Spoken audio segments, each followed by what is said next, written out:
In a time of universal deceit, telling the truth is a revolutionary act. George Orwell. Yeah. This is Blood Politics. The only podcast where we don't talk about politics. We be about politics. And our mission statement is to empower, educate, and encourage everyone to speak out against fascism. Speak out against injustice. And fight for freedom and equality for everyone. This is Blood Politics. And we ain't stopping till they put us in the grave. We ain't gonna be quiet. And we ain't gonna be scared. And we ain't gonna go along with the crowd.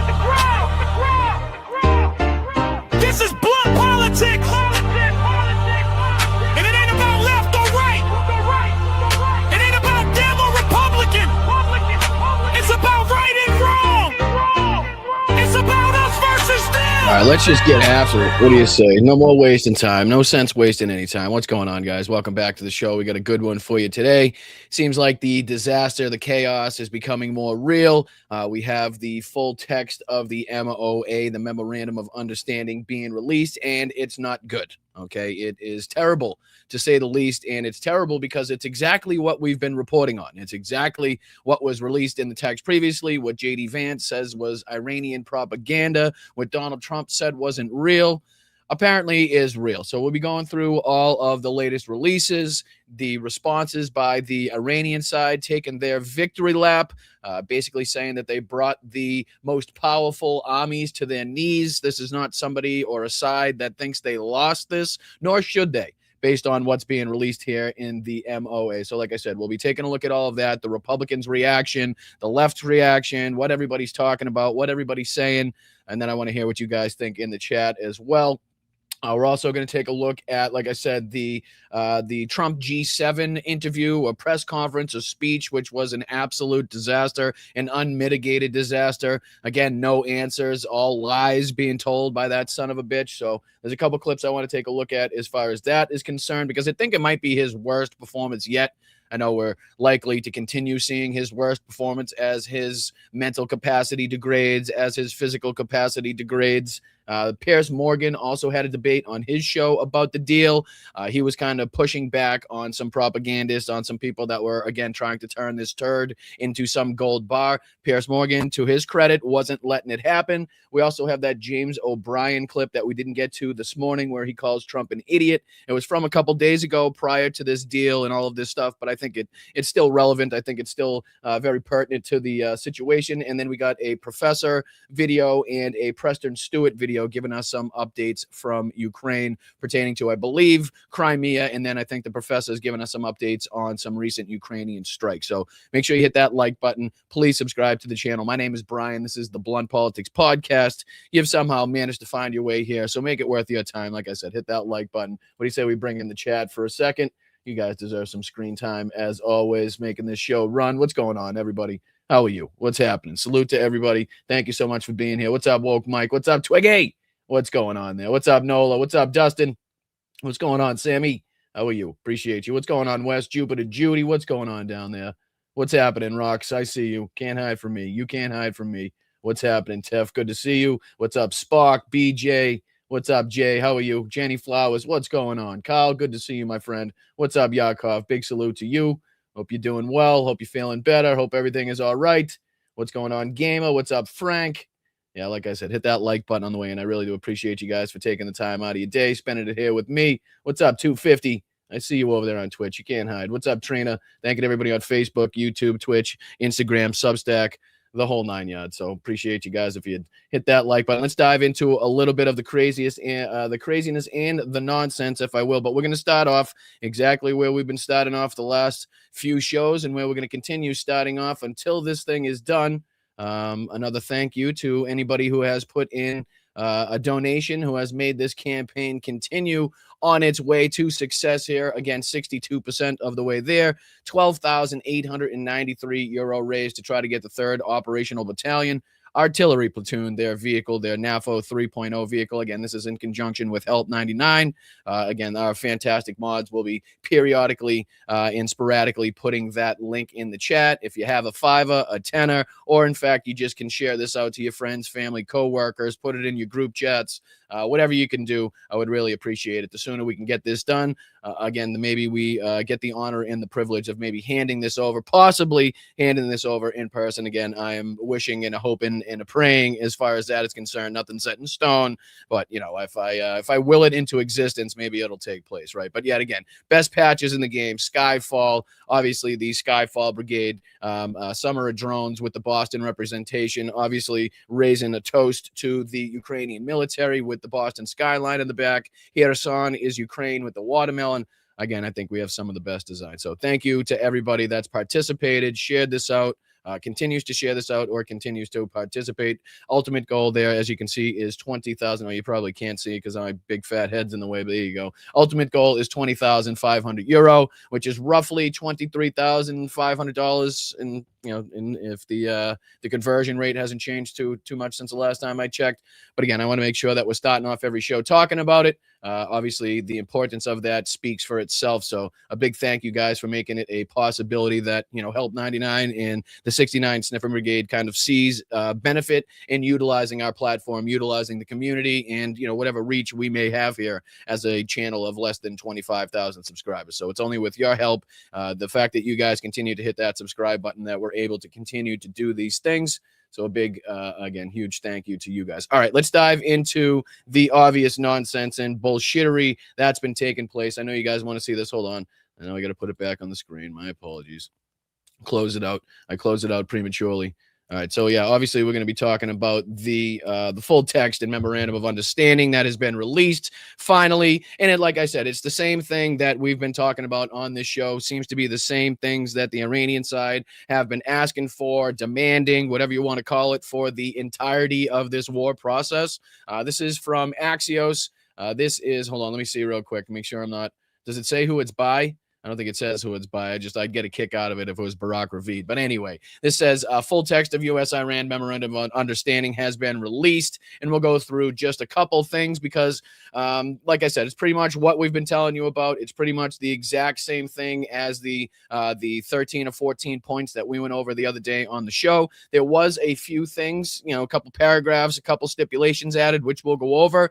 But again, the big picture here is the Memorandum of Understanding declares the war to be over, calls for Iran to open the Strait of Hormuz and the U.S. to lift its blockade, launches 60 days of nuclear negotiations, waives sanctions to let Iran sell oil during those 60 days, and includes massive economic incentives should Iran sign a final nuclear deal. Again, we don't have to go through the entirety of the 14 points as we did the other day on the show. It's not very much. So again, if you guys, I'm sure you could find this anywhere. Everybody on the planet right now is kind of reporting the same thing. So shouldn't be any shortage of places where you could find this. But let me show you here where there was just a couple differences, a couple changes that I saw that were being reported.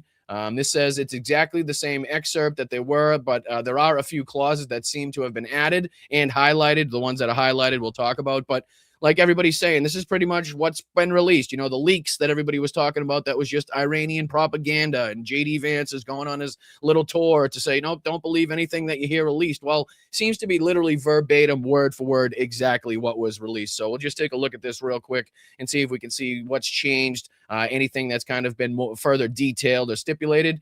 This goes on to say, upon the signing of the MOU, the Islamic Republic of Iran will make arrangements using its best efforts to the safe passage of commercial vessels with no charge for 60 days only. So I think we heard, Brian Kilmeade repeat this point this morning when we looked at his clip. But again, this seems to be like after 60 days, not only will Iran, but also possibly Oman will have direct access and control to either charge tolls or charge fees. Again, whatever word you want to put on it. This kind of seems like it was added into and stipulated as far as this MOA is concerned. Also says the Islamic Republic of Iran will conduct dialogue with the Sultanate of Oman to define the future administration of maritime services in the Strait of Hormuz in discussion with other Persian Gulf with oil states in line with the applicable international law and the sovereign rights of coastal states of the Strait of Hormuz. So again, involving Oman in that, showing direct control past that that 60-day point for the Iranians and the Omanians to basically say, hey,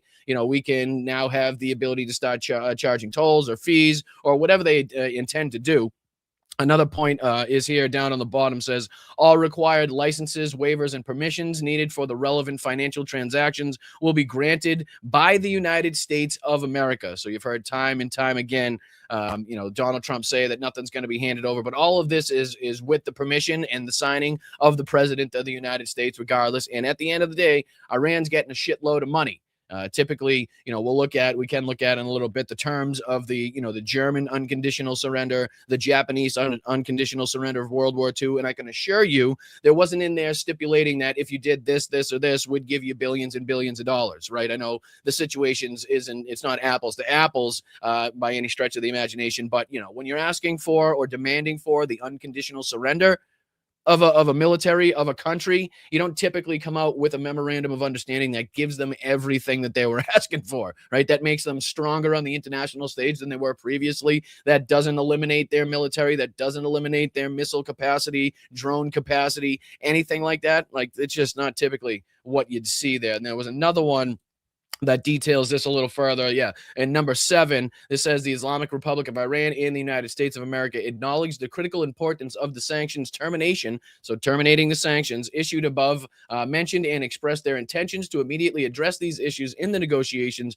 in order to achieve mutual agreement on them. Again, further benefit, further action being rewarded to or afforded to, I should say, the Iranian side in this. This says pursuant to mechanisms that will be mutually agreed upon in accordance with the schedule mentioned in paragraph 7, with the minimum methodology to be down blending on the site under the supervision of the IAEA. Right. So again, not the full and complete handing over of the enriched material. Obviously goes on to talk about, the nuclear problem going on to be talked about in the next 60 days. The United States of America and the Islamic Republic of Iran acknowledge the critical importance of the nuclear issues above mentioned and express their intention to immediately address these issues in the negotiation in order to achieve mutual agreement on them. So again, nothing being handed over in return. This goes on to say in point 11, the United States of America and the Islamic Republic of Iran will mutually agree on the procedures related to the release of these funds during the negotiations. Such funds, whether retained in the original account or transferred, shall be made fully usable for payment to any ultimate beneficiary designed by the Central Bank of the Islamic Republic of Iran. The United States of America undertakes to issue all necessary licenses and authorizations accordingly. So again, the clear representative, the clear permission holder here in this entirety to give them their funds, whether it be the releasing of their frozen assets or, again, this $300 billion fund that everybody's talking about. But let me see here, because it was this that I wanted to pull up, because this is not a side that's showing, again, that they're on the losing side of this. This is MB Ghalibaf. We've taken a look at him and his statements here for quite some time. And he's saying here, the steadfastness of the Iranian people brought the world's most powerful armies to their knees. Again, does that sound like the losing side? Somebody that thinks they came out of this, with the short stick? That's not what I'm getting from this. And there's a few more here that the Clash report was reporting. My pessimism and distrust towards the United States is greater than anyone else's. Even if there is a final agreement and it is approved by the United Nations Security Council resolution, it is still not trustworthy. Our guarantee is Iran's power. Again, showing what everybody else was saying. Why would they trust the United States after we, again, attack them while engaged in negotiations? And that's basically being drawn out there by what he said. He said, again, if there had been no negotiations, we would have not achieved our objectives. We gained through negotiations many times more than what we sought to achieve through military action. So much more that the two are not even comparable, right? So basically saying, if they had, if this deal wasn't a thing, we were basically ready and willing to continue the military fight, but we achieved more through this MOA and possible final agreement, and have been given more in return, been afforded more power on the geopolitical stage in return than anything we could have possibly achieved militarily. Right, we now have this Strait of Hormuz, basically nuclear button that we could press. If anybody fucks around, they're going to find out, just like they did here. And he goes on, I think there's a couple more of these too. We prevailed over the United States and the Zionist regime which are the world's leading military powers. We did not allow them to achieve any of the 9 objectives they had announced. And it's hard to say where he's wrong. Right? It's hard to say where he's wrong. And it's hard to, again, look at this, listen to this, and say that somehow they're on the losing side. They're not the victors in this, and they aren't coming out of this better, smelling a lot fucking better than they did before we enacted this war. He also goes on to say, we need some blocks. I'm clearly saying the blocks must be reformed. And in a way, they are reformed. Oh, I think he's speaking of China on this. I don't think that's directly related. But I think there was a couple more. Let's see here. Once the ceasefire came into effect, you saw the enemy carried out actions in the Persian Gulf, and we immediately responded. The latest example was the incident involving the Americans' helicopter. In addition, 2 enemy warships that were attempting to pass through the Strait of Hormuz were struck and suffered extensive fires, a matter that satellite imagery also confirmed. On the other hand, any airport in the country from which enemy fighter jets took off was targeted. All of these events occurred while we were simultaneously engaged in negotiations, right? Just kind of showing you their willingness and the ability they had to kind of respond to the United States attacks, and obviously the damage that they were able to inflict. Let me see here. I think there was his posted by the Midas Touch as well, basically talking about the 14-point memorandum that was released. It says the U.S. has released a full 14-point memorandum with Iran. It outlines sweeping commitments that would fundamentally reshape United States policy toward Iran, including sanctions relief, the release of frozen assets, a $300 billion reconstruction commitment, changes to the U.S. military deployments, and a framework for broader negotiations, right? So we talked about that point in the MOA where it was like, and I'm paraphrasing here, where they talk about the enemies within the area and, you know, getting people out of the area. And it's like, well, what does that mean? Does that mean the complete withdrawal of U.S. forces from the Middle East? Are we now capitulating to the point of withdrawal, withdrawing all of our forces from the entire region right now, above and beyond giving them $300 billion, above and beyond $24 billion of frozen assets, above and beyond everything that we expended in this war? That's how we're going to play this. But I just wanted to show some of the reaction to this because, like I said, it just goes on to talk about the 14 points. But let me see if there's any quote tweets, any prominent quote tweets that we could take a look at here. Angry staffer says, holy shit, this is bad. The Strait of Hormuz equals free transit for 60 days. After that, it's up to Iran and Oman. Nothing on missiles. All Iranian sanctions removed. $300 billion to Iran on top of releasing all frozen funds. We didn't win a single point. Holy shit. Aaron Parnas, if Joe Biden did this, Republicans would impeach him just because this deal is so bad. Adam Cochran says, honestly, if you told me that Iran wrote this deal themselves without even talking to the United States, I'd believe you. Rep. Jason Crow, we are here because Donald Trump launched us into a reckless war of choice. We had verifiable deal with Iran. Trump ripped it up and sent us to war. Because of him, Iran is stronger and America is less safe. Trump doesn't have any set policies. He's a populist with no red lines. He has no principles or values. Watching him pull a 180 on Iran is proof of that. And it goes on and on of people. Congratulations, dummies. The U.S. published a memorandum that Trump signed. The Strait of Hormuz is under Iran and Oman's control after 60 days. Free, and the U.S. will give $300 billion to the regime, which sets a negotiation outcome. It'll go down in history alongside Tsipra's 18-hour one.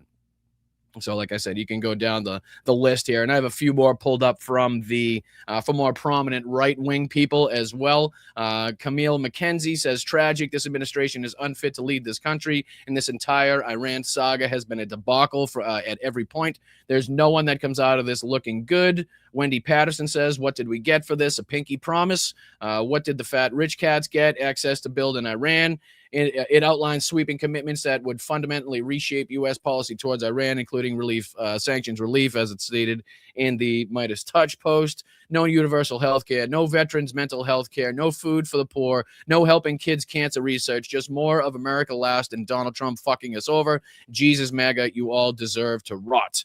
So, again, the sentiment kind of felt by most on this, and it's never ending, right? You can go until you're blue in the face and see the reactions from that. Let's see. There was a few more here of some prominent right-wing people as well. Ben Shapiro being one of them, somebody that was a huge supporter of Donald Trump's moves in this one, a huge supporter of Donald Trump's decision to enact this war in conjunction with Benjamin Netanyahu. Now he's looking at what the end result is, and I don't think he's liking it or what he's seeing it, okay? No likey what he see at this point. And here's just a quick clip he was on earlier with Fox Fox News. He said the MOU appears to be a disaster that does not achieve any of the signal goals that were set by the administration at the beginning, in my opinion. And listen to who he pins this on. Listen to this pussy prick. Like, he wants so badly to call out Donald Trump, but he just doesn't have the balls. Okay. He just doesn't have the heart or the soul to point the finger directly at the president of the United States, the guy that got us into this bullshit situation, and say, you fucked up. Listen to who he blames this on. He says, in my opinion, the vice president, the chief negotiator, has not served the president well. Like, so they're trying to throw this again at the feet of JD Vance. Like I said this morning, they're doing pretty much all they can to throw him under the bus as he's on his media tour to turn the turd into a gold piece, a gold nugget. But he's struggling mightily to do so, mainly because his boss, Donald Trump, continues to throw him under the bus every time he speaks. But this is a quick 1-minute clip from Ben Shapiro on with Fox News. Not very happy with the terms of the deals that he's seeing, and he's talking about it here. Let's see what he's got to say. That said, this MOU appears to be, just from the text, a disaster that does not achieve any of the actual signal goals that were set by the administration at the beginning. There were effectively 5 goals that were set by the administration at the beginning. One was ending the nuclear program, not just nuclear weapons, no nuclear enrichment, zero enrichment.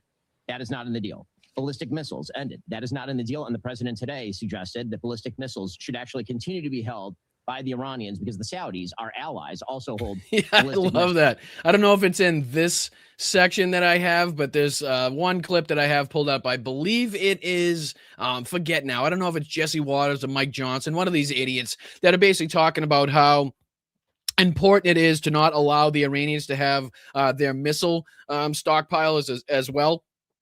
Remember how in the last show I was telling you how they kind of based that second in importance behind the nuclear weapons that Iran was supposed to have in 37 seconds if we didn't act now, right? Well, right after that was the missile stockpile that they had and the ability they had to strike long range. Remember, they were blaming Iran for hitting, forgetting what the name of the island was at this point, but it was basically well beyond the capacities of anything that we thought Iran had the ability to strike. Well, now they're basically saying, and Donald Trump saying, everybody deserves to have missiles. If the people surrounding them, if their neighbors have missiles, they should have some missiles. So it's another complete 180 on another one of these talking points that they were, saying just as this war started. That has clearly changed. But let me see here. I'll probably find it afterwards. But let's see here what Ben Shapiro has to say. Finish him out. Then you have the support of terrorism. That is not part of the deal. Anything that looks like an attempt to end terrorism. A permanent opening of the Strait of Hormuz toll-free. Not only is that not in the deal appears to have a provision allowing Iran and Oman to attempt to toll the straits after 60 days. Yeah. And finally, the idea that Iran would receive some sort of sanctions relief after all of those things happen. We are already seeing from day one relief in their ability to ship oil out of Iran. In my opinion, the vice president of the United States, the chief negotiator on this particular project, has not well served the president. So, again, the ridiculousness, and he deserves some of the blame, absolutely. But to throw the entirety of this at JD Vance's feet is, it's quite astonishing. It really is. Here's where Trump was saying, basically, I'm saying that if other countries have them, it should be okay for Iran to have some missiles. You know what I mean? I know I've been saying that they've killed thousands of our troops over the last, 47 years or whatever the hell he says, but they should be allowed to have some missiles. Again, does this sound like unconditional surrender, right? Or the Japanese or the Nazis, were they allowed to have, some of their V2 rockets? Like, everybody's going to be having these rockets at some point. So we might as well have, Warner von Braun stay here with his little V2. You got, keep those Tiger tanks, right? Keep a couple Tiger tanks just in case, because everybody else has got tanks at this point, right? Well, here he is, Donald Trump, with the latest 180 that he's been doing on some of these talking points and goals that he wanted to achieve here. Yeah. You said in the press conference, you said you don't mind Iran having ballistic missiles. Can you elaborate on that? I want to make sure we understand. And sorry, I know it's a little low in volume, but the question is basically, you said during one of your press conferences there that you weren't upset that Iran still has missiles. Can you kind of elaborate on that? No, I'm saying that if other countries have them, it's a little bit unfair for them not to have some. A ballistic Fucking missile real. is not the Now it's unfair. Now it is unfair that we'd ask Iran not to have any of their missiles. Again, people that if they had, coming from Donald Trump, if they had access to a nuclear weapon, they wouldn't hesitate to use it. But, might as well let them sit on a gigantic stockpile of missiles.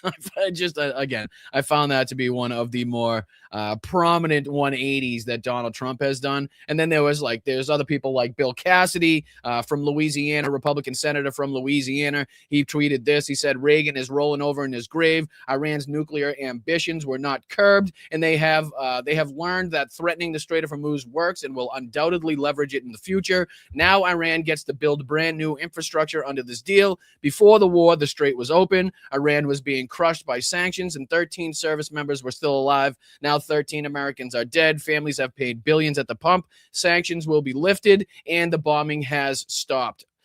This is the worst foreign policy blunder in decades. And again, that is Republican senator from Louisiana, Bill Cassidy. There's a few more here. Mike Pence was on Fox News, also kind of tickling Donald Trump's taint at the same time. He has to say just how damaging and ridiculous of a foreign policy move this is and what a big blunder it is. This is just a quick clip from him on with Fox News saying how bad this is. But like I said, I think the first few seconds, he does what everybody does in the MAGA crew. They got to talk about how much they love and appreciate and how beautiful and great looking Donald Trump is before they say something negative so they can butter him up a little bit. Let's see what he's got to say here. To unleash the armed forces of the United States against Iran last year and this year, and our troops have responded brilliantly. This president has done more to degrade the threat that the Iranian regime has posed to the United States, Israel, and our allies than any president. How? What is the fucking evidence to support that? Please. Again, geopolitically, internationally, militarily, the Iranians are now going to be stronger, more respected on the world stage than they were just prior to us enacting this war. And again, as he's about to go on and say how bad this deal is for the United States, he's also stipulating that Donald Trump's done more. You see how ridiculous the hypocrisy is and how they have to lay themselves down at the feet of the guy, even if they want to say something bad, if they want to say something that he may disagree with or not like, it's like, okay, we got to butter him up here a little bit. Let's at least, if he's going to watch this later on Air Force One or wherever the fuck, let's hear him. Let's have him hear a couple good things that I'm saying about him, a couple compliments before, I say the deal that he made was the worst foreign policy blunder in history at this point. In history. That said, I do have concerns about the memorandum of understanding now that we see it, and the terms about what's in it and also what's not in it suggest to me that it does smack of the kind of appeasement that our administration rejected in the Obama-Iran nuclear deal. And all. I mean, it's a direct use of terms, right? Appeasement, what everybody's been calling it, a capitulation, appeasement, basically buying his way out of this war where Donald Trump saw no exit ramp. He had no strategy to get out of this cleanly without looking like an asshole. And this seems to be the least worst choice that was presented to him. Basically, just pay as much as you possibly can to the Iranians, make them as powerful as possible, and hope everybody fucking forgets in 6 months that this ever happened and that we spent billions and billions of dollars and that Iranians have been enriched because of this, and that we lost 13 service members and that, over 600 service members have been wounded, and all of the bases in the Middle East at some point in time have been damaged, some of them extensively, in the fact that, seemingly in the MOA, we've stipulated that the United States is at least thinking about withdrawing its troops from the Middle East. Again, it's general, it's very vague in what that kind of means, but that's seemingly what everybody's saying that it looks like we're saying. So let's see here. There was another one. Here's Batia Angar Saigon with another piece of work or shit, if you want to interject that at the end as well. It fits, believe me. But she's saying the greatest superpower ever to exist, brought to its knees by a few minds, just a disaster for America. And she was the one, we played a clip of her, was it last week? Not that long ago, where she was saying, oh, if the Tsar only knew, if Donald Trump only knew how much Americans were struggling, right? I mean, it's like, did you not hear him? say that he doesn't care how much Americans were struggling. He was questioned directly about that. So the fact that you think he doesn't know is asinine. But even people on this side, like I said, Bill Cassidy, are looking at this and saying and recognizing what a disaster it is. Now, let's see what JD's blabbering about in this one. Why not allow the world to see whatever is in this deal you signed with Iran? So there's frankly some diplomatic protocols that I don't understand. Oh, she's calling out him for his answers that he was given on his media tour about why the text of the release, text of the understanding wasn't released. And he kept saying, it was the Pakistani mediators that asked for that, apparently. But let's see. There was another one. Secretary Rubio on March 2nd. Yes, this is what I was talking about. This is Marco Rubio stipulating and saying to everybody how important it was for us to not only go after the enriched uranium, right? Not only go after the regime change, but also their missile stockpiles, right? We can't allow them to have missiles to use as a shield so that they can do their nefarious things that we think they're doing behind the scenes, right? We can't let them have that wall. That's how important it was. When did she say this was? This was on March 2nd. So March 2nd, Rubio was saying this. So just to kind of drill home how much everything has changed and how they've done a complete 180 on their goals, here's Marco Rubio.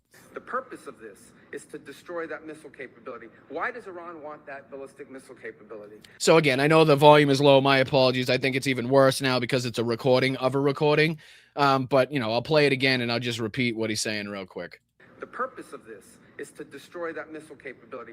So the purpose of this, he's saying, is to destroy that missile capability, right? So to destroy the missile capability means to leave them with no missile capabilities, right? So this, again, March 2nd, this is the how important this was to the United States, that Marco Rubio is now stipulating this as one of the goals. Why does Iran want that ballistic missile capability?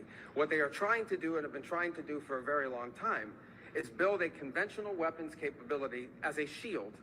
Right. So they're talking about how these, the conventional weapons capabilities, the missiles that they have, are going to be used as a shield to protect themselves so that people wouldn't attack or try to disrupt them. Again, if they're enriching uranium or, again, whatever they're doing behind the scenes that the United States suspect them of doing. Right. They're talking about how difficult it would be if they got that missile stockpile to get in there and actually do anything. Now, all of a sudden, Donald Trump's like, fuck it. Their neighbors got missiles. We got missiles. Just let them have some missiles. Right. Like, what are we fighting about? It's not like we've expended any money or, service members or, any economic pressure put upon the world for these goals that we stated originally. But, fuck it. Nobody's going to remember that. But like I said, March 2nd, Marco Rubio here. Can hide behind, meaning there would come a point where they have so many conventional missiles, so many drones, and it can inflict so much damage that no one can do anything about their nuclear program. So basically, they'll have so many missiles, they'll have so many drones that nobody's going to be able to do anything, right? Nobody's going to be able to go in there and stop them from, again, doing whatever they say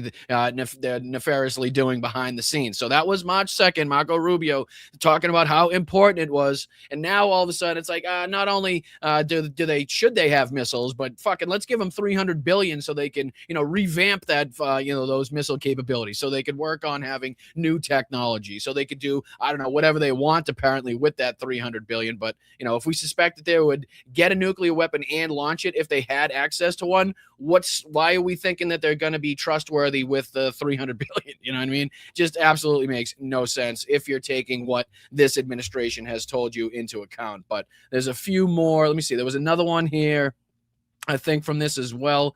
No, I think that was it from her. She was just pissed off again and saying how bad this deal was. And then there was this one. I believe this was Jessica Tarlov. Yeah, here's Jessica Tarlov because she's got one of the hottest jobs on television, sitting next to these fucking buffoons and Jesse Waters and Greg Gutfeld and the other idiots that she sits next to. But she's talking about this MOU and the fact that she calls it all carrots, no sticks.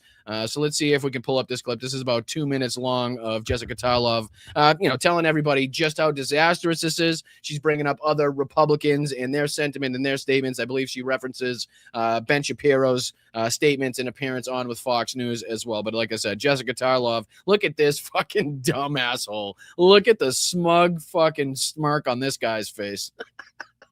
Holy punchable. Lord almighty. All right, let's see if we can get into it again. Shout out to Jessica Tarlov for doing what she does over there on Fox News.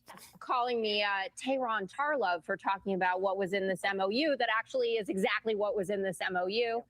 Ben Shapiro on with Martha a little while ago. This MOU appears to be a disaster that does not achieve any of the signal goals that were set by the administration. In my opinion, the VP, the chief negotiator, has not well served the president. Bill Cassidy, the worst foreign policy blunder in decades. You say Trump joking, I'm going to blame this on JD. That is a loaded joke, right? Like that he's going to end up the fall guy. And I hope that he heard you yesterday when you said, don't take that picture standing next to a terrorist. Because I don't think they are taking my advice. Well, you would be well served to take Dana's advice. Trump today, watching his press conference at the G7 and just a number of comments that he's made over the last several days, honestly feels quite over this, that he wants to move on. I don't know if it's about Cuba or where he wants to go next, but he's like, this didn't really work out the way that I wanted. The MOU looks like, all carrots, no sticks there. Like you said, sell oil, sanctions relief, $300 billion investment fund, the ballistic missile program left alone, the proxies left alone. Thank God that we're going to respect their territorial sovereignty. So it feels like Iran is probably thinking we just won like the geopolitical Powerball of the century. I'm glad you like that. I thought of you when I was coming up with it. I mean, it's a gimmicky way to say it, but I don't think she's wrong, right? Like Galabaf was stating, they seemingly came out of this with more out of the negotiations than anything they would have gained militarily. Obviously, they see themselves as the victors. They see themselves coming out on top and having, gained more than they've lost out of this whole thing. And the United States seems to be forking over everything. If you had told the United States citizenry, just 100 and something days ago, if they would, go through with the expenditures of God knows how many billions of dollars in not only, paying for the military to be over there, but expended munitions, obviously damage to U.S. bases. If we were going to be run out of the Middle East, if we were going to have 13 dead soldiers, if we were going to have over 600 wounded soldiers, if we were going to have Apaches and F-15s and F-35 shot out of the sky, if we were going to get absolutely nothing in return, if we were going to go through, over 100 days of heartache and pain, and it's going to continue because it's not like prices are going to just jump automatically right back down. So that's going to persist. So all of these things that we've gone through, if you would have put that to the American people, and then on the other side said what we were going to gain from this, which is fucking zilch, nada, Zippo, fucking absolutely nil, right? Nothing. I don't think the American people would have signed off on that, right?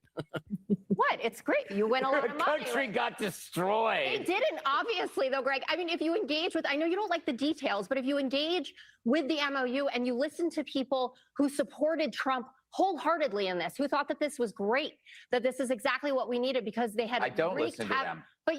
But why not? Why is it embarrassing to listen to people who are experts? I'll let you finish and then I'll destroy you later. Whatever, man. Why don't you go? No, because she wasn't done. Oh, do you want to say anything? And again, this is what they do. Anytime she's making great points, anytime she's demolishing one of their talking points, or she's clearly making Trump or the Republicans in general look like idiots, Gutfeld to the rest of these morons, they got to chime in and say something. But she's 100% right in the way she's kind of depicting and seeing this MOU, the Memorandum of Understanding. Let me see here. There was a couple more that I wanted to go through. Yeah, there was some moments from this, I don't know what you'd want to call it, press conference, interview, speech.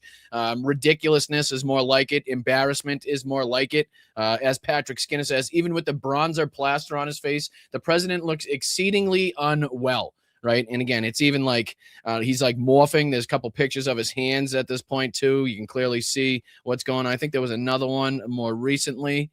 You can clearly see on both hands. There was another one of him shaking hands as well. What looks to be like stitches on his hand. And then if you look on his thumb, it might be in this chain, this thread that we're looking at. But it almost looked like he got blood drawn again because it looks like at the tip of his thumb, he got like a little pinprick or something like that. It's hard to tell, but he's definitely disintegrating in front of our eyes. Here's another portion of that where not only does Marco Rubio look extremely uncomfortable, but Howard Nutlick just looks like he's dying to laugh at something that the president says to gain more favor. But he says all the tough guys don't realize this wasn't a 3-month deal. This was years in the making. You know why? Because I was the one that killed General Soleimani. Again, always something to be, praising yourself for at a time where you're sitting down for possible negotiations. This is another one that the American people aren't going to like. I don't think they're going to enjoy the fact that the president's saying that we spent, $200 million, I believe he said, in the last, couple nights of bombing action that the United States went through with. So it's like, as again, we're sitting here paying added cost, paying the higher prices right now because of this war. He's sitting there talking about how much money was continuously wasting in this war. So again, I don't think this is going to be received too favorably by the people when they hear this. But I'm thrilled to report, and by the way, those last 2 days were brutal. $200 million worth of bombs. And, it is expensive too, by the way, aside from everything else.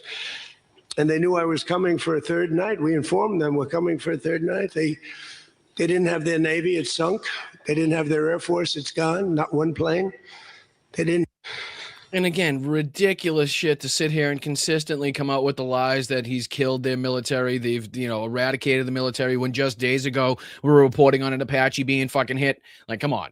And again, $200 million being spent in 2 nights of bombings that seemingly were a huge waste that did absolutely nothing. Again, it's not going to sit well for the American families that are, robbing Peter to pay Paul and trying to, fucking tear up the couch cushions right now to find some spare change to put some food on the table, to get some gas in the tank, or, to pay the babysitter for, a night out that they haven't had in 6-7 years at this point. This is where he says Trump praises the new Iranian leaders and says they love their country, adding, I think they're going to behave much differently. Again, I remind you, the same people that Donald Trump stipulates that they had a nuclear weapon would absolutely use that nuclear weapon immediately. People that he said were dumb, weak, stupid, pathetic, couldn't be negotiated with, all the things that he's put on Truth Social. Now he says that they love their country, they're great people, they deserve missiles. So it's like basically we've capitulated and changed our stance on every single one of the goals that he said. We're 0 for about 14 at this point. He says the stock market is more brilliant than anybody there is, including the people on this stage. And then he turns around. Marco Rubio doesn't seem too pleased with the statement. Of course, you can see this dickhead in the background, Nutlick, just giggling away like the fucking moron that he is. What was another one? The president, the one president I did not want to be with was the late, great Herbert Hoover. I don't know. He's just rambling and stumbling around on the stage like an idiot. He says, when you see young men walking around with legs, that's Soleimani. Just so embarrassing. Literally every time this guy gets in front of a camera to be, have him speaking for the, for the American people is crazy. Trump suggests Israel chickened out of blowing up Soleimani, so he had to do it on his own. Again, just nonsensical rantings of a madman here, of an absolute lunatic. Ranting and raving Trump admits that he has little dispute over Lebanon with Netanyahu, and he dismisses Israel as a very small partner. Again, this was a few different statements that he made during this, which was, talking about his displeasure, we'll just say, with Israel. This is, again, not showing any trust that he has in this MOU, actually going forth and being signed. Listen to what he says here. Then it's a memorandum of understanding. If it doesn't get done in 60 days, that's all right. We go back to bombing. I don't want to do that because it's so good. But we might have to because we're never going to let them have a nuclear weapon. Right. Again, should instill trust in everybody that he's really, really hopeful that this deal is in the works, not only in the works, but it's going to get signed, and not only signed, but obviously both sides are going to follow through with their promises.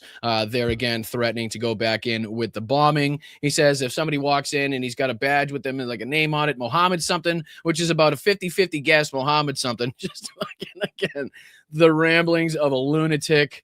What else? There was a few of them here. Like I said, there was a bunch. We did send a copy to Israel, by the way. They've been a good partner. Again, I think they could do better with respect to Hezbollah on that. I don't think they are doing well. Another portion where he talks about Netanyahu there. Let's see if there was anything else. Any relief if they leave under this deal, they're going to get based on merit. It won't be from us. We won't have to give them anything, but some people may want to invest. It could be their neighbors. We'll help them out a little bit. This is, again, his way of getting around or talking about the $300 billion fund at this point. And unlike Barack Hussein Obama, who sent Iran pallets of cash, and any relief they receive under this deal, they'll have to get based on merit. And it won't be from us. We don't have to give them anything. but some people may want to invest. Like, what are you going to do? Say you can never, ever? And what does he think it was based on last time with Obama and the JCPOA? Nothing. It was just out of fucking, just kindness of his heart. Nothing was given to us in return. The Iranians didn't stipulate and agree to certain terms. They didn't agree to have the IAEA in there looking at what happens. Like, there were definitely things given back to us and things that Iran had to agree to in order to make that possible. And again, not understanding what he's referring to as far as the funds, where it comes from, why it was that amount. And again, not recognizing the amount, the exponentially more money that he's going to be sending over to the Iranian side than anything that was involved in the JCPOA is pretty fucking ridiculous. But like I said, there was so many dumb moments in this. We don't have to go through and see them all. This is where he says, Trump says that Trump says Iran has to have ballistic missiles, adding, what am I going to do? Am I going to let Saudi Arabia have missiles, but they can't have them? Again, we don't have to play it, but you can see there the clear 180 that he's done in basically stipulating the Iranians' capabilities and ability to have missiles, right? So he says they never saw them. They're stealth. We just ordered 22 of the newer upgraded version. No clue what he's talking about there. Talking about a rigged election. And I think this is, there was a point there where I think his stomach rumbles. But again, I won't subject you to that just in case you just had your dinner. But yeah, there was a bunch of them, a shitload of them here. But let's dive on to this one so we don't subject you to too much of that asshole in one night. And again, I'm utilizing Josiah's video here from Pondering Politics. He did some pretty good coverage here of this Piers Morgan episode. And again, this is Piers Morgan along the lines of Bill Cassidy, Lindsey Graham, Ben Shapiro, all of the people now that are speaking up about this. Tom Massey, I saw him put out a tweet talking about how disastrous this was. And only people like Nick Sordor, Jack Posobiec was on Twitter basically saying that this was the best peace deal ever made. And when is Donald Trump going to get his Nobel Peace Prize? Everybody else, though, is recognizing how disastrous this is. And this is Piers Morgan, like I said, doing a pretty good job at shutting down. I'm not sure who this woman is, but she's trying to turn the turd into a piece of gold, a gold nugget. And, like I said, credit where credit is due to Piers Morgan. Typically somebody hanging on the coattails of Donald Trump, somebody that is unwilling to call him out in ways he should be called out. There are some points in time where he pushes back against something that Trump said or does, but to a large extent, he absolutely gives him a pass and has absolutely excused a lot of his behavior. But like I said, credit where credit is due to shutting down this woman who tries to make it seem like the $300 billion fund is fake when Piers Morgan just says, hey, I'm reading what the White House has put out. I'm reading the actual memorandum of understanding, and that's what it's saying. So I don't know what you want me to do, lady. You know what I mean? You can lie to me all you want, but that doesn't change what it says here in the fucking deal. So let's just play a couple minutes of this if I can. No, it's insured financing of it. It's insured financing. No, it's insured financing. It is insured financing. You can keep talking over me as much as you like, but I will have the last word on this. If that is a good deal for America, given what its supposed war aims were, my name is Donald Trump. As we've long covered here at Pondering Politics, Donald Trump's British BFF, Piers Morgan, has been an outspoken critic of Trump's Iran. See, I'm going to skip ahead here to where he plays the clip. My apologies, but just for the sake of time, we got a ton to try to get through. But here he is. There's where Piers gets into it with, and again, my apologies for not knowing who this woman is. Maybe you guys can let me know in the chat if you do know, but she's not happy, and Piers isn't happy with the way she's trying to present this deal. To Iran. Let's start with this. Why on earth would you agree a deal where you give them $325 billion? Makes because that's not the deal. Zero. That's not the deal. So that is in the deal. $300 billion is not money the Iranian regime has access to. The Lieutenant Colonel already said this. And Piers, I have to tell you, you have three people here who are foreign policy experts who serve their country with distinction, and we know what we're talking about. The $300 billion. And look, I don't like this deal, and I didn't like the JCPOA. Forgive me, Hagar. With all due respect, forgive me if my confidence in the so-called experts in all this has taken a bit of a battering in the last 16 weeks because it was little old me, it was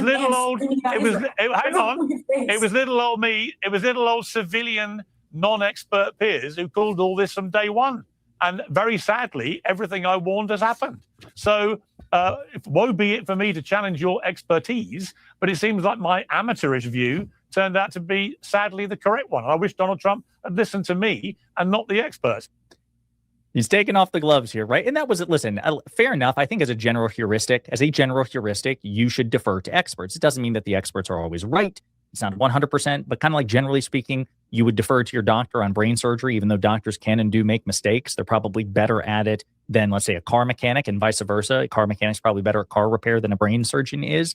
I think it's fair to genuinely or generally. Hold on. That's a bit pompous, and it escalates a bit further. Anyway, on that bombshell, Here's perhaps we've when you run out say you of have an time. expertise, but you keep saying that they have access to 300 billion, and I'm trying to correct you on something that's false. They are not going to have access. Well, I'm only reading what I read in the. All I'm doing is reading. I'm reading. I like the this 14. part. It's like, I don't know what you're trying to tell me, lady, because I'm reading it right here in front of me. The White House has released it. The Iranians have released it. It looks to be the exact same thing, and these are the 14 points stipulated. This is what it says. This is the text. We're looking at it here. J.D. Vance has confirmed it on basically every single one of the talk shows that he's gone on. Some of the mediators have confirmed it. Everybody else that knows about the negotiations have also confirmed that this is in and stipulated within the memorandum of understanding. Like, I don't know what you want me to say, lady. You may be the expert, but clearly you don't know shit from Shinola as far as this is concerned. Point memorandum, You're and in reading that it some makes sort it of- clear. It makes it clear. First- Hang on. Makes it clear What there makes will it be clear? Something the financing. Iranians leaked? And she just doesn't shut up. If you shut up, lady, and let him finish his point, then you can respond, and that's how the show works. But shut up. They're known liars. No, lying this to is actually Pakistanis. this is actually the agreed memorandum. Okay. But unfortunately, Donald Trump Vice now President Vance knows was actually no very one's clear going to about buy this, it, but no so one's he's now listening. trying to change it. Okay. Well, Vice Pres- unfortunately, they are listening and they are reading. Anyway, I've got to leave it I'm there. going to be very clear about We will this see. because, like I said, I don't deal in hyperbole. I don't have time for it. I want to tell you the facts on this because you keep repeating and it's a disservice to your viewers. Vice I'm President Vance literally is very clear reading about out the a 300 clause billion. from the The 300 memorandum. billion is nothing more than a potential opportunity if things go according to plan, which, by the way, I don't think they will. I don't think the Iranians are No, going to give up their no, it's material. insured. I think Well, I mean, even then, let's just take what she's saying at face value, right? If everything goes swimmingly. So again, the alternative is that things don't go swimmingly, and then what? We go back to the closure of the Strait of Hormuz. We go back to bombing and missiles. So it's like either way she's trying to point out here, or either situation that she's trying to stipulate is bad. Whether they do agree to all of the things, which isn't very much, and they get a lot more in return than they're giving over, than they're handing over, or again, they're kind of capitulating to by any shape, stretch of the imagination, is crazy to think. You know what I mean? That the $300 billion, if they say yes or do everything that they say they're going to do, is going to be handed over. And that's like something that we shouldn't be talking about or isn't real, is crazy. Like Pierce said, he's like, I'm just reading the goddamn thing. You know what I mean? This is what they released. This is what they agreed to. This is what's going to be signed. So that's what I'm reading. So that's what looks to be in it. Financing of to it. behave It's badly in the Strait of insured Hormuz. financing. The No, 300 it's billion insured is- financing. It is insured It's financing. investment. You can keep talking over me as much as you like, but I will have the last word on this. In the current 14-point agreement, the rehabilitation and economic development of the Islamic Republic of Iran, ensuring financing of at least $300 billion, also unfreezing assets of $25 billion. If that is a good deal for America, given what its supposed war aims were, my name is Donald Trump. And last time. So again, that's Pierce Morgan. He goes on here for a couple more parts of the show to call out the people trying to, again, turn this turd into a gold nugget, not letting it happen. So credit where credit is due at pointing out the realities of where we are, of what is stipulated in the deal. Again, the negativities of it, all of the things that we've gone through, everything that we've wasted, the lack of justification based off of what we're seeing here in return, lack of justification based off of goals achieved, right? All of those things. It's pretty clear if you look at it, on a broad basis from the 30,000 view mark, that it's a complete and total failure. And this is just Donald Trump buying his way out of this misery, where again he realized and recognized, I'm pretty sure quite quickly, that this was not going to go how Benjamin Netanyahu and Mossad and IDF and everybody else, and he himself thought it was going to go. But let's see here if I can jump on to this one. We didn't finish out this morning, so maybe we can do the rest of this one, call this idiot out, because like I said, he thinks this is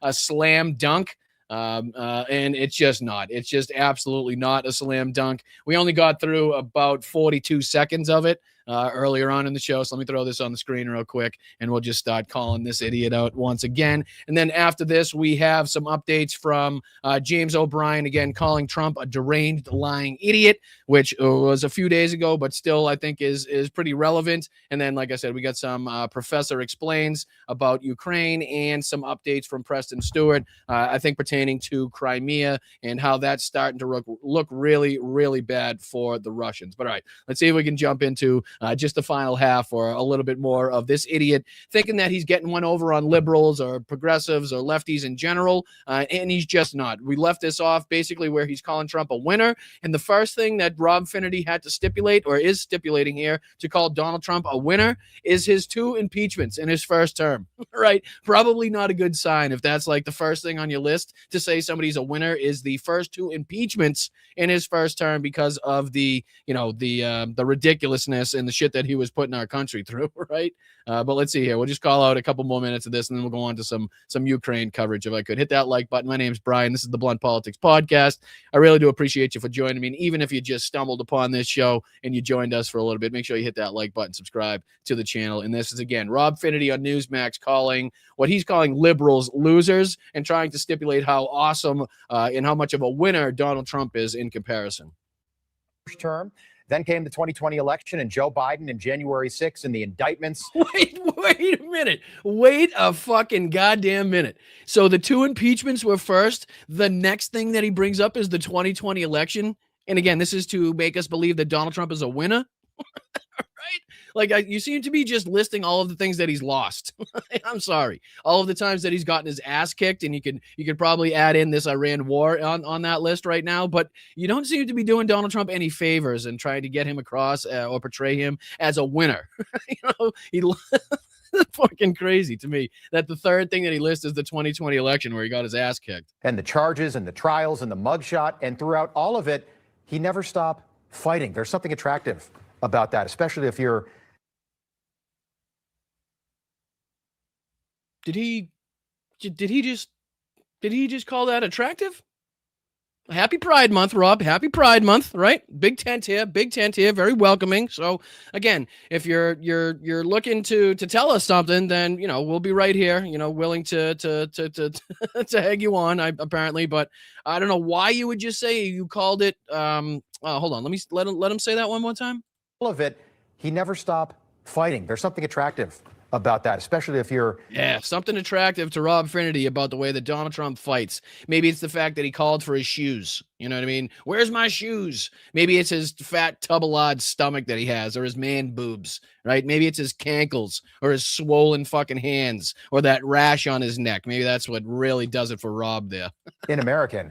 And when a misguided, socially awkward outcast named Thomas Matthew Crooks, literally a loser, tried to kill him, Donald Trump stood up and did something. He yelled something to the crowd in Butler, Pennsylvania that will never be. He did. He said, "Where's my shoes?" He stood up and he said, "Where's my shoes? Lower that flag. Get the photographers in place. Let me get my blood to get right on my face real quick. And hold on. Let me hold up my fist so you can get that perfect footage." That's what he said. Again, where's my shoes? What all real good military leaders say in the heat of battle. Where's my shoes? Oh, shit. Oh, fuck me, Rob. I mean, how do you degrade yourself to this point? Like, the internet lives forever, right? You're clearly sitting in front of a camera with lights and a microphone. Like, people are going to be able to pull this up. Like, you're going to have kids, grandkids one day, people in your family, they're going to be able to pull this up and be like, wow, look at what a fucking simp Uncle Rob was, right? Look at what a hack this guy was. What a propagandist our uncle piece of shit Rob was. Forgotten. Take a look at what happened. Oh. Where's my shoes? My shoes. Get my shoes. Yeah. Lower the flag. Fucking idiots. What a bunch of dummies. But he goes on. The word fighter, at least for me, my opinion, doesn't come to mind. Neither does the word winner. For me, it's another word, and that word is losers. Think about the biggest names in Democrat politics right now. Take any name. Mayor Pete, Kamala, Tampon. The guy's nickname is Tampon. Gavin Newsom His fucking nickname isn't Tampon, you absolute dickwad. It's the fucking immature, ridiculous bullshit that you guys pass around on Twitter. It's not his fucking nickname. What an idiot. And again, I would take any single person on that screen right now 10 times every single day and fucking 42 different times on Sunday, every week, every month of every year before anybody in the Republican Party, if I was fucking, gun to my head, forced to it, right? There's just I don't think he chose the correct people here. I don't think he chose the right fighters to actually be putting on the screen, because I'm pretty sure if you put this in front of everybody, they'd be like, I'd have any single one of them way before I'd have Donald Trump or any Republican that you could put in front of my face right now. So again, losing, Rob. You're losing. Omar, Elizabeth Warren, think about these people. Are these winners? Are they fighters? Do they stand for anything? Do these people even care about America? I mean that. Do they even care about America? Like, do you even think that they care about, like, the things that they say they care about, right? Like, they'd be much better served to be Republicans. Like, easy, Rob. I know you said you were highly attracted to Donald Trump, but I don't know. I never saw this side coming out of you. Honestly. And then you look at the polling and the numbers. They tell it all. According to an Elon University poll that just came out, only 18. An Elon University poll. Wow. Scraping the bottom of the barrel to try to get and cherry pick any of the good polls that they could find. Right? Oh, I love it. Newsmax in their attempts to, how proud are you to be an American? Extremely proud, very proud. Republican, 90%, Democrat, 29%, right? So again, I'm sure there's probably more to that, Rob, as they try to present this as like people that hate their country. I'm sure if you asked people that say, are you proud to be an American right now? They'd say no, because I'd rather see people have better access to healthcare, right? I'd rather see our roads, bridges, and railways being taken care of. I'd rather see, less gun violence, and the fact that, maybe some kids shouldn't have to worry about going to school and getting shot at school. Maybe we should be taking care of our homeless veterans more, or just veterans in general more, right? Maybe ease of access to purchasing a home, right? Things like that, better quality of living, lower cost of living, all of those things that we could be talking about. That's probably what they'd say to you. So they'd say, yes, we love this country, but we know it could be doing a whole lot more. So am I proud at this point in time that we're enacting wars all over the place? Are we proud to be going after Greenland and threatening our NATO allies, right? Are we proud to be, degrading the UN, and proud to be, putting the lives of our servicemen and women at risk because of Donald Trump's maniacal fucking world views and wants to take over the world in Cuba and all of these other places? Like, no, obviously that's not making us proud to be an American. As a matter of fact, it's an utter embarrassment, right? We are ashamed to be Americans, especially if you're talking to or speaking to or are outside of the country, and you see the way that people look at you. And it's not just you. Obviously, they know that you're not the problem, but you are the representative of the United States that they're seeing in front of their faces. So everything that they hear on the news and everything that they see on TV is kind of projected in that moment. And, they give you the look, you know what I mean? You can definitely tell that people recognize how far the United States has fallen on the world stage. So again, just to kind of put some context behind what Rob's trying to show now. I don't know what else he goes on to say, but it's probably useless and unimportant. Of course, he goes on to try to degrade Zohran Mamdani, but I shall not allow him to do so. So what do you say we jump on to this next clip, get off of Newsmax, Rob Finnerty? But yeah, he worked on that clip. He worked on that segment for so long. He thought he had the slam dunk of all slam dunks, and it was just another shitty non-watch segment from Rob Finnerty on Newsmax that's going to go down with the rest of his ridiculous, nonsensical bullshit, never watched kind of broadcast, unless people like myself are calling them out. But all right, let me throw this on the screen here, because this is one that we didn't get to this morning on the early show. This was James O'Brien. And like I said, this is from a couple days ago. So this is before the MOU was signed and all of this shit that's been coming out in the last couple days. But like I said, I think it still is very, pertinent. I don't think that anything has changed to an extent where this is like out of date now. So he's titled this one, "If you haven't already realized that Donald Trump is a deranged, lying idiot, you never will." And that's something that I have been saying as well. So not in those terms exactly, but what he's saying is the people right now that are supporting Donald Trump, the people that don't recognize what a liar, con man, fraudster, degenerate piece of shit he is at this point, they're never going to. right? So much like we said, what do we say? We say, you know, the maggots that are surrounding Donald Trump now and will surround him as the Titanic hits the bottom of the ocean are going to be the same people that were surrounding Hitler, the same types of people that were surrounding Hitler in the bunker at the end of World War II. Right, the ones that can't live without National Socialism, can't picture a world without their dear Fuhrer. Same thing that's going on now, like the Nick Sorders, the Jack Posobieks, the ones that are riding this down, the Benny Johnsons. Right, they can't see a world right now with no MAGA. They can't picture a world without Donald Trump, and it scares the ever-living shit out of them that is a not only a possibility but a very a likelihood and very quick likelihood. Like it's supposed to, it's probably going to be a lot quicker, a lot sooner than it is later as far as when we're going to see that. So you can tell the people that are out there that are going to be supporting him till the end, and it's that kind of sentiment that James O'Brien is touching on here. But like I said, just a couple minutes of James O'Brien, again, titled, "If You Haven't Already Realized Trump is a Deranged, Lying Idiot, You Never Will." So let's just see what he's got to say here. Another ceasefire is on the way, or an extension to the current one, and that this one may signal an end to hostilities in Iran, hopefully also in Lebanon, although, as has become common, Benjamin Netanyahu responded to positive noises emerging from negotiations between Iran and the United States of America by bombing, by attacking civilians in Beirut, launching a new round of attacks there. That's what happened last week, isn't it, when Trump was also criticizing Netanyahu with conversations with reporters. Listen, it's the biggest story in the world, and it's also the weirdest, because I don't know how to talk about it anymore. I know, for example, that Donald Trump will claim a victory when he has not won anything. I know, for example, that Benjamin Netanyahu will probably not be bound by anything that Donald Trump tells him to do, and will probably continue with his attacks upon.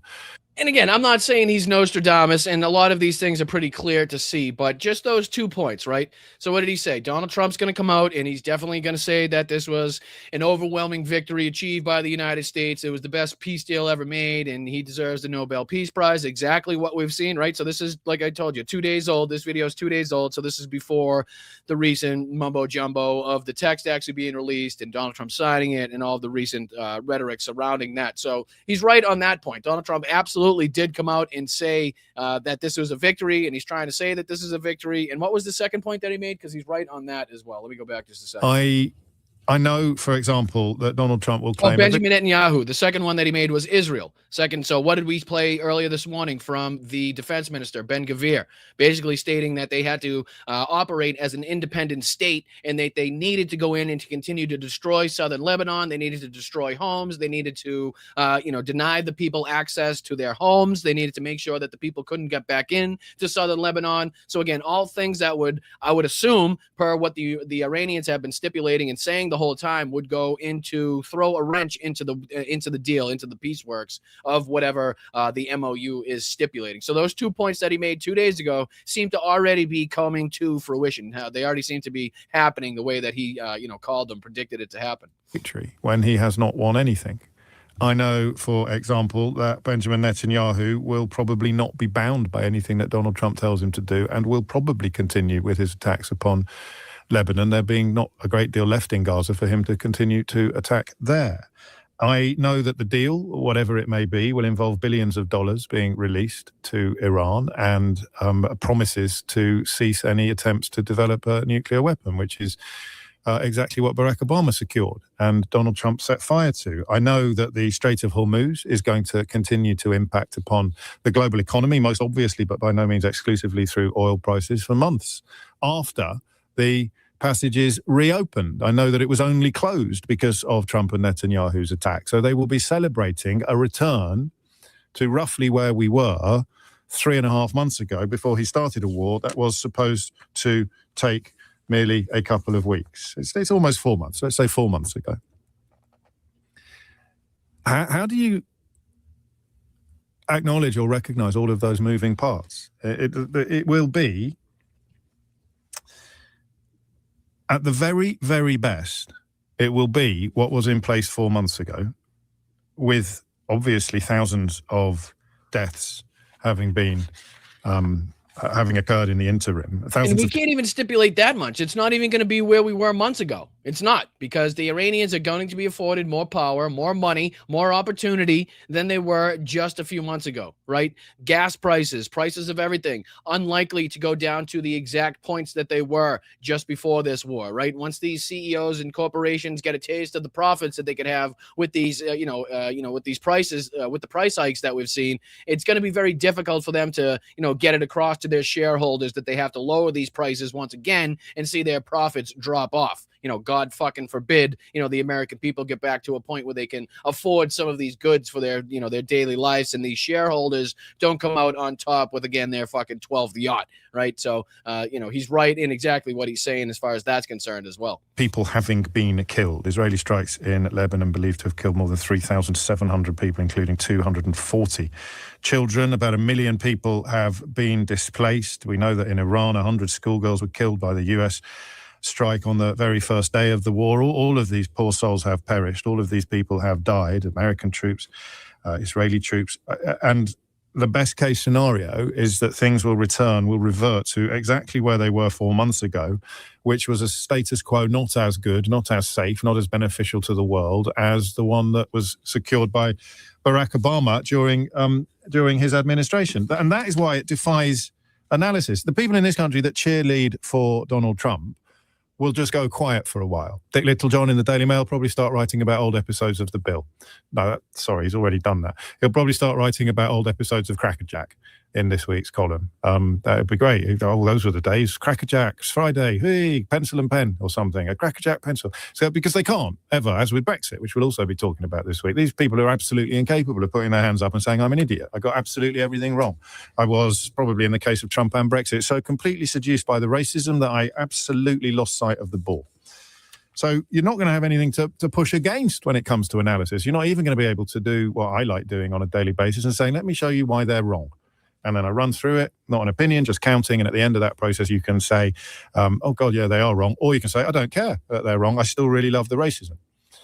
And you can't really rely upon the experts, because although the experts, and, you can rely upon them for some elements of what is going on, like what happens if the Strait of Hormuz is shut? Well, this happens and that happens. What happens if...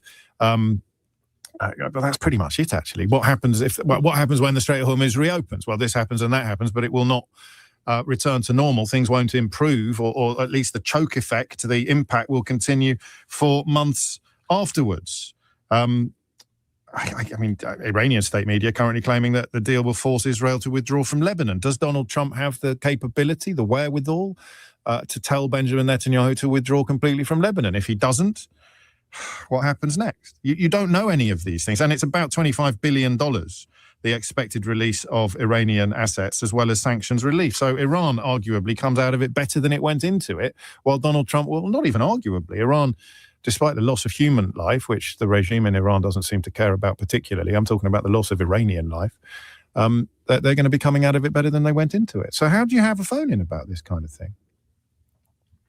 I don't think anymore, I don't even think you listen anymore, but people who think Donald Trump is anything other than a deranged, lying idiot are worth talking to.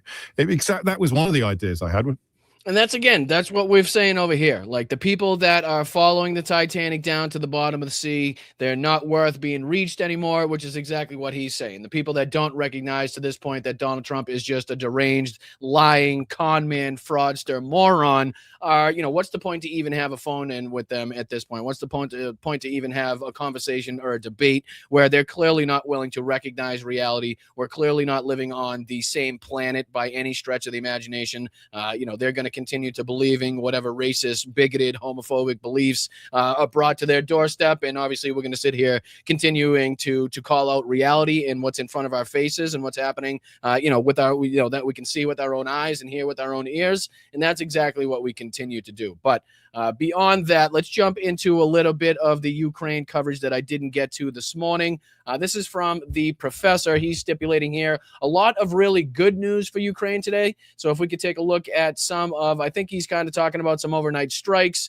some things that were targeted by the Ukrainians, and then I can get on to this Preston Stewart video, basically saying hell is beginning for the Russians. Ukraine hammers supply lines, and I think that's more specifically focused on their attacks on Crimea as well. So let's see if we could jump into a little bit of this, and if we're left with a little bit of time at the end of the show, I'll go back and kind of hit refresh on some of the the updates in the news and see if we can get anything else coming in while we've been on. But here's the professor giving us some updates about some recent strikes overnight by the Ukrainians. So let's see if we can dive into those details real quick. Slava Ukraini, Heroyam Slava. Thank you so much for sticking with me. I very much appreciate you guys that stick with me to the end of the show. We typically, for the last segment, go over any updates, frontline movements, strikes between Ukraine and Russia. Obviously, any strikes that, Russia enacts on Ukraine as well. So anybody that sticks around to the end, I really do appreciate you guys because obviously domestic policy is very, very important and beneficial and important to you in your daily lives.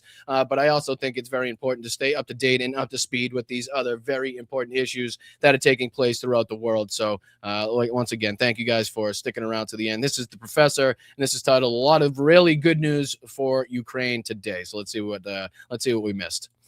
It's Wednesday, June 17th, 2026, and there's so much to talk about. I'm not even sure where to start. Okay, so let's look at this. Overnight strikes. There were overnight strikes last night, 250 drones going out into Russia in various directions.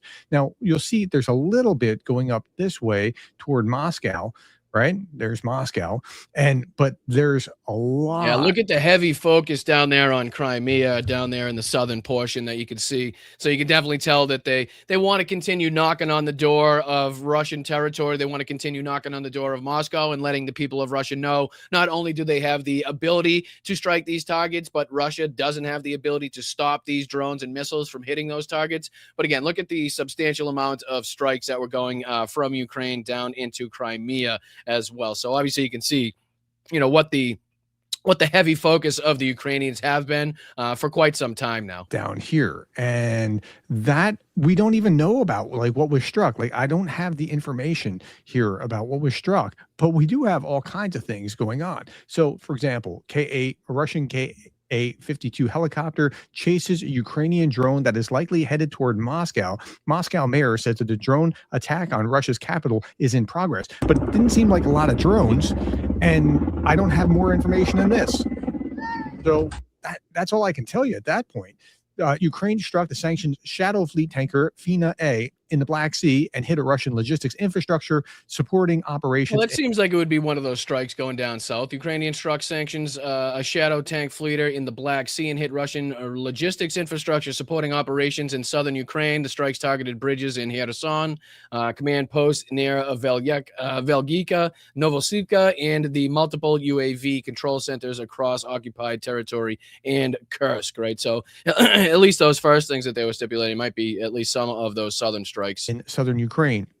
Strikes targeted bridges in Kherson region, command posts near Velka, Novosilka, and multiple UAV control centers across occupied territory and Kursk. Okay, I can tell you that, but I don't have a lot of follow-up. I have this with Black Sea tanker. This is the Fina A, subject to sanctions imposed in the European Union, Switzerland, United Kingdom, Canada, Ukraine. Okay, so it was struck, but how it was struck, I can't tell you.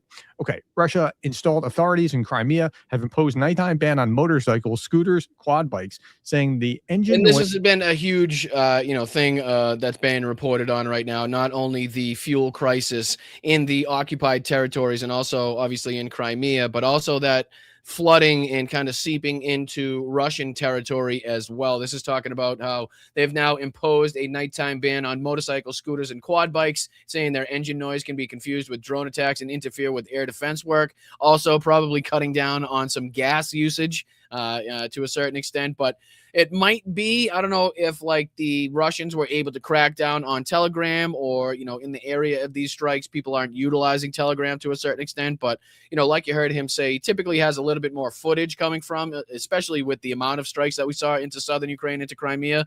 But, not much coming from that. So, I don't know if that's detailing the Russians' ability to crack down on people posting on Telegram or social media that they have or whatnot. But I'm sure there'll be more information information being released from these strikes in short order. This can be confused with drone attacks and interfere with their air defense network. Isn't that interesting? That's where the Russians are now. A 3-day war or 3-week war, whatever you want to say, is now to that point. It's amazing. Okay, follow up. According to Ukraine's general staff, the situation has deteriorated to the point where the Russian government has officially authorized the production of lower quality Euro 3 fuel, as Russian refineries are no longer able to produce enough of the higher grade gasoline due to equipment shortages and damage to refining infrastructure. So again, just showing the effectiveness that the Ukrainians plan in going after all of these oil refineries. Obviously, any of the pipelines and things that they can disrupt, they're able to disrupt. They have been, and it's now obviously having a great impact, great effect there. Here, according to Ukraine's general staff, There was this one as well. Ukraine's too. first domestically produced guided glide bomb made its public debut at the Eurosatory 2026 Defense Exhibition in Paris. A lot was going on there. I think I'm going to do a video just about all the different weapons that have come out. MBDA signed a memorandum of understanding with Ukraine's Luch to help develop Neptune 2. It was a Neptune missile that sunk the Moscow, if you recall. The G7 leaders agreed. Yeah, because I think he gives a battlefield update at some point as well. Yeah, let me see. I think it's right here, real Field quick. map. Let's look at that. 1260. This is getting lower. So over the last 24 hours, this is from and up until June 17th. This is another 1,260 Russian personnel eliminated from the battlefield, either killed or wounded. Another 7 tanks, another 7 armored fighting vehicles, 51 artillery systems, 2 MLRSs, another 2,000 drones and UAVs, 10 unmanned ground vehicles. Let's see here. Vehicles and fuel tanks, another 486, and then another 3 pieces of special equipment over, like I said, the last 24 hours here. Incrementally, it went, from 14, 15 down to 13, 13, 13 something, now down to 1260. Russian casualties day over day: 7 tanks, 7 armored vehicles, 51 artillery systems, 486 vehicles and fuel tanks. It was just right. That's incredibly substantial there, and shows the Ukrainians continually going after the resupply vehicles, especially like we continue to talk about down there, on the Crimea land bridge, trying to resupply Crimea. So another 486 of those vehicles and fuel tanks in a 24-hour period, right? 24-hour period we're talking about. You can tell how substantial those plans of attack are. Let's see what else he says. Ragnar here. Gudmundsson's dashboard: engagement slightly above average, casualties remain below average. Ukrainian gains of 80 kilometers confirmed. 80 square kilometers confirmed. Like it was like 17 square kilometers for the Russians yesterday or the day before. Okay, so yeah, considerable losses of unarmored vehicles. I'll show you that in a moment. 15. And then on tomorrow's show, we'll take a look at what's been going on in Konstantinivka as well, because I know we talked about the Russians pushing into Konstantinivka.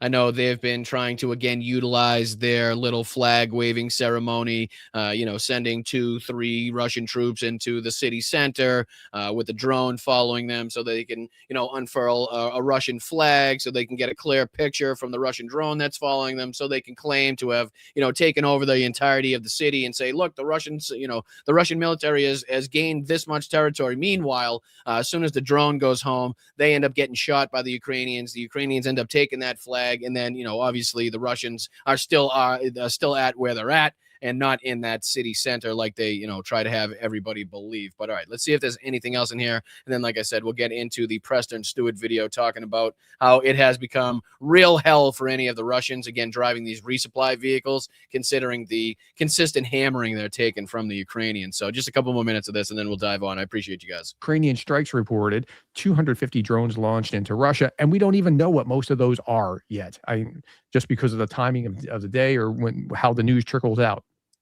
Okay, top 10 vehicle losses. Here it is. It's a third top vehicle loss. Wow. So again, as we're talking about the amount of trucks and vehicles that the Ukrainians are taking out, so this is the top 10 daily vehicle losses throughout the war. And I don't know if this is just in 2026 or throughout the war. It seems to be, it may just be happenstance. And obviously with the escalation and the proliferation of the drone war, that they're all in 2026. But this is, it's the top 3. So it's the third highest as far as vehicle losses, top being 524 in a 24-hour period on May 31st. 1st. June 2nd, we saw 517 vehicles taken out. And then June 17th here, as you can see, 486. May 30th, 483. So pretty consistent here, right? Taking out a pretty substantial amount of fuel and resupply vehicles. Of the entire war, June 17th. So it is the entire war. It just so happens that they've ramped up their attacks, and now all of these top 10 are going to be from the 2026 campaign. We were just talking about this on June 16th. Here's June 15th, June 14th, June 13th. You're seeing the pattern here, right? I mean, it's a lot in May and June for top vehicle losses. For cross direction, 38 assaults, 12 in Konstantinivka. Le Mans is 10 enemy assaults. Sloviansk, 9 enemy assaults. So you're getting a feel for where the assaults are on the battlefield. As of 0800, 237 combat engagements. It's about what it was, a little bit lower maybe, but about what it has been over time. All right, so again, he goes into some additional stories there. Let's see if we can jump onto this clip here, which is Preston Stewart, like I said, detailing how hell is beginning for the Russians, and he's specifically talking about the the Russians down there trying to get supplies into Crimea, and this is falling right in line with the amount of vehicles that we were just talking about being taken out in a 24-hour period. So let's see what we can learn from this one. It says Ukraine hammers supply lines. Let's dive into it. So Crimea is on track to being cut off, and unless something drastically changes very quickly, it doesn't look like Russia is going to be able to stop it. In fact, earlier today, Ukrainian Defense Minister Fedorov said, quote, "Hell is beginning for the Russians. Logistics routes are being cut off. Crimea is being isolated, and this is having an impact in the east. There's a direct correlation between how much we strike logistics and the number of assault operations taking place on the front line," end quote.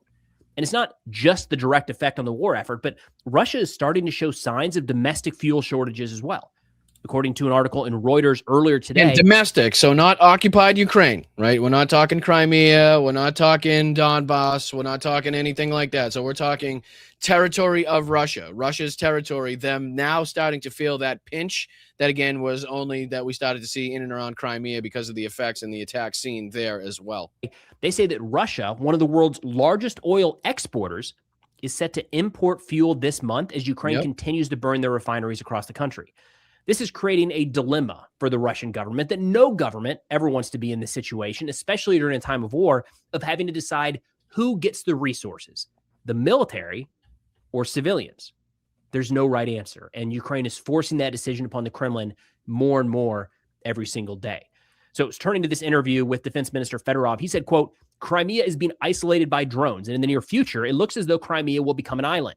This could lead to very unexpected." I was going to bring up a clip of this interview, but they didn't have it translated. But he was very clear and concise, Fedorov was, of basically their persistence and ongoing attacks and their plans for Crimea. And again, I don't think we're actually seeing the extent of it right now. I think there's something else kind of brewing behind the scenes. I don't know if that has more to do with ground troops, more ground attacks, as it were, to try to maybe split those Russian forces in two, to, split off their ability to get to Crimea, split off their ability to get to the land bridge even further than they have been able to do with the drones. But I do think there's something else going on, because he seemed very able and willing to let everybody know that, Crimea is basically the focal point of their radar right now. And obviously you can see with the numbers that we've been seeing, the amount of drone strikes, the amount of capabilities that they've been sending down there. That wasn't big news, but I do think that something else may be going on behind the scenes as well. Maybe something a little bit bigger in conjunction with this drone war that we've seen here undertaken, at least in the southern part there, going after Crimea. Consequences for the Russians. I'll pull up a map to show you the situation here in Crimea. And this is an interesting one because the Russians see it playing out. They're complaining about it. They know what is at stake here, but they are seemingly unable to stop it. So Crimea here is this peninsula off the southern coast of Ukraine, occupied by Russian forces in 2014. In fact, they used this as a launching point at the beginning of the 2022 full-scale invasion.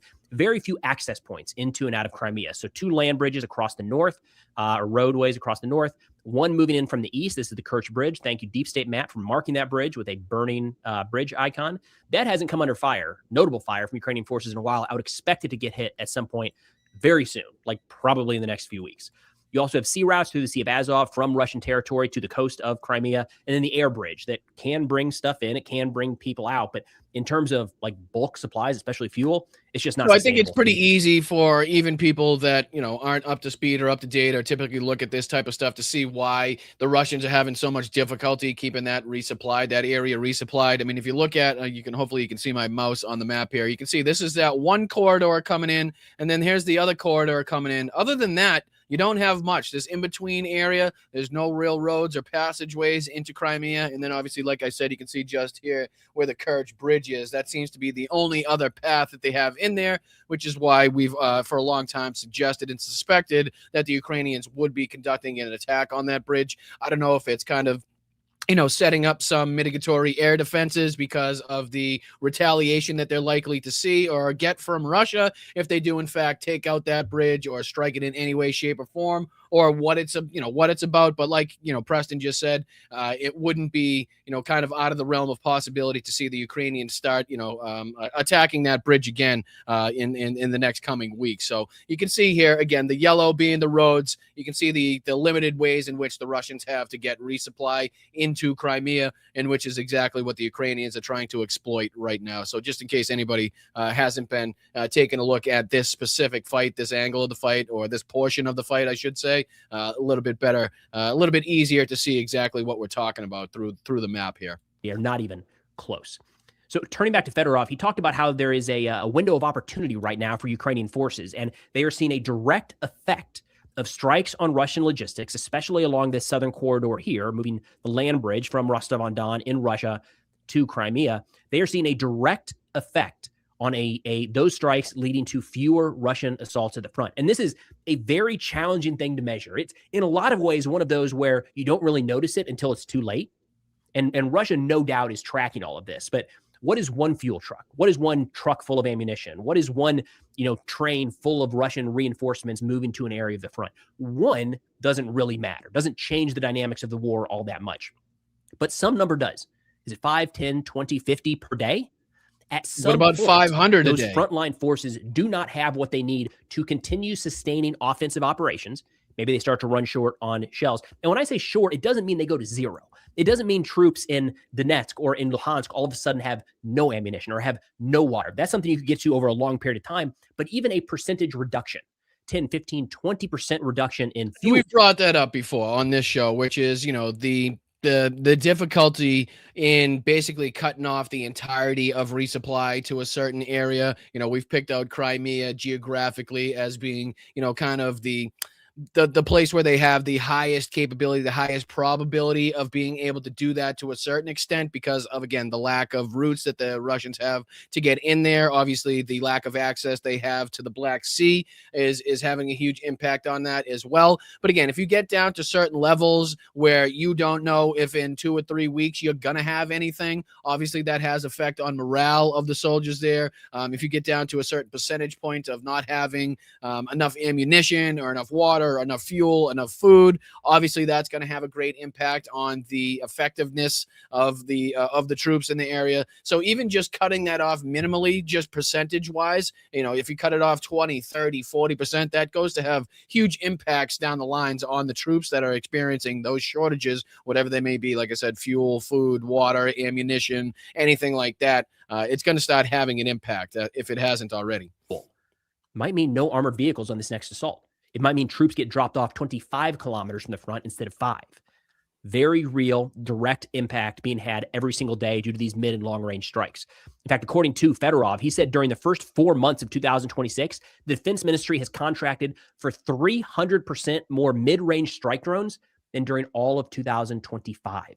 Jesus. These strikes that we're seeing play out right now. So again, just not only showing you the technological advancements, but obviously the numerical advancements as far as the amount of drones that the Ukrainians are able to put in the air at one time, able to have in the sky at one time. So, I mean, just comparing the entirety of a year of war to, the first few months of this, and they're already utilizing and kind of planning for having a 300% uptick in the amount of drones or the amount of, munitions that they have to expend. is just going to show you the amount that this is changing and how much the ability that the Ukrainians have to, again, keep these drones in the air and continue to affect the Russians. It's not an accident. It's not that Ukraine stumbled into this. They planned for this. They built these munitions. They built these platforms. And right now, there's a reason we're seeing them surge, especially through areas of the southern occupied territories. In fact, the New York Times actually picked up on this today as well. And this is an interesting one. I've had friends and family members that watch the channel, and they say, hey, did you know that some of the stuff you've been discussing now for weeks, like made it into Reuters or made it into the New York Times or whatever it might be?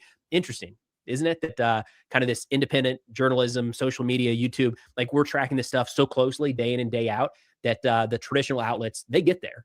Just a little bit slower, a little bit behind when we're picking it up here and able to share it. And again, not to put myself in the same category as old Preston here, because again, I'm not, dumb enough or, blind enough to do that. But there have been moments, there have been times here on this podcast where we've said something, we've speculated on something, and then, a day later, 2 days later, a week later, you see it being reported or suggested by other military analysts or different journalists out there. So there've been a few moments like that. So I know we're kind of on the right path. We're kind of doing the right thing here. And again, there is some benefit for you guys to watch this podcast when those moments do come to fruition, when those moments do happen. But like I said, not putting myself on the same pedestal by any stretch of the imagination here. With everyone on this channel. Anyways, the New York Times, and some great coverage here, I should say, not a knock on the reporters, the organization there. They say, quote, Crimea is the primary logistical hub and staging ground for Russian military operations across southern Ukraine. Isolating the peninsula from Russia, analysts say, could hobble Moscow's forces on the parts of the front that have been most fluid in recent months. Again, looking at the map here, the challenge they face is moving supplies into some of these territories is challenging. So when you get up further north, they can come directly in from Russia, right? So you're probably not, and I have not heard of any significant logistics shortages in Luhansk, this area here. A lot of access points from Russian territory. As you get down into Donetsk, we're starting to hear And again, more. that further proves my point, right? That further proves my point of the difficulties of, again, cutting off the entirety of resupply to a certain area of the front. I mean, you could, you could make it a lot more difficult, right? You could probably extend the routes. You could probably make it so that they expend more fuel and it takes more time for maybe less vehicles to get to the front. But to have, an impact great enough to, stop the entirety of the resupply from getting to the front is pretty much impossible, as he's explaining here, especially in Luhansk, using that as an example. You can see the different routes, right? The different, roads and ways in which that the Russians would have to be able to resupply. Even if you cut off one route, they could go back, utilize another route. It may take a little longer to get to the front, but eventually, even if, all the vehicles don't make it or something happens, you will be able to get those supplies to the front. That same thing doesn't go for Crimea. That same aspect, those same data points don't go for Crimea, where there's only a certain amount of ways for you to get in, which is why we've said if there's anywhere on the map, if there's anywhere within this fight that the Ukrainians are going to have the ability to have a huge impact, a huge effect on the amount of resupply that gets in, it's going to be in that area. So he's just kind of stipulating some of the same points that we've made on this show consistently. More about major challenges because Donetsk, limited access directly from Russia, and then a lot of the stuff in Oh, thank you, DP. Oh, thank you, DPD. That's amazing. Thank you so much. That's incredible. DPD with the $50 contribution. Let's go. Shout out to you. W's in the chat for DPD and everybody else in there supporting the show, whether by Venmo or Super Chat here. Boston Brian, I am hoping that you will report more on this story. Sunday in Mississippi, a 1-year-old baby named Cohen Wiley was killed by the police because his mother supposedly stole a pack of Pampers, which was a lie. I am pissed while Musk counts his BLDS. So again, very much appreciate the contribution, and I will definitely look more into that story. I thank you for bringing that to my attention. And thank you so much again for your contribution. Thank you, everybody, for everything that you've been doing. Again, you can utilize the Venmo up in the corner or a super chat, super sticker in the chat goes a long, long way to help this channel as well. And again, big thank you to guys, to all the people watching to the end of the show. As always, make sure you hit that like button, subscribe to the channel. Another big shout out to DPD for that substantial contribution there.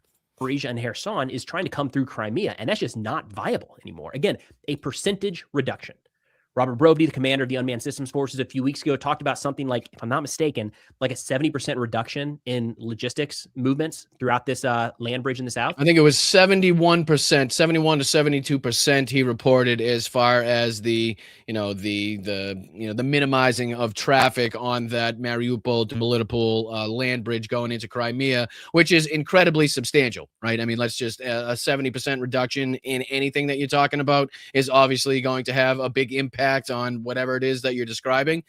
So again, you can see how it's a lot more effective, and they have a lot more of an ability to to affect these numbers, to get to these numbers and percentages of trucks being hit, and the resupply not being able to get into Crimea down in this region.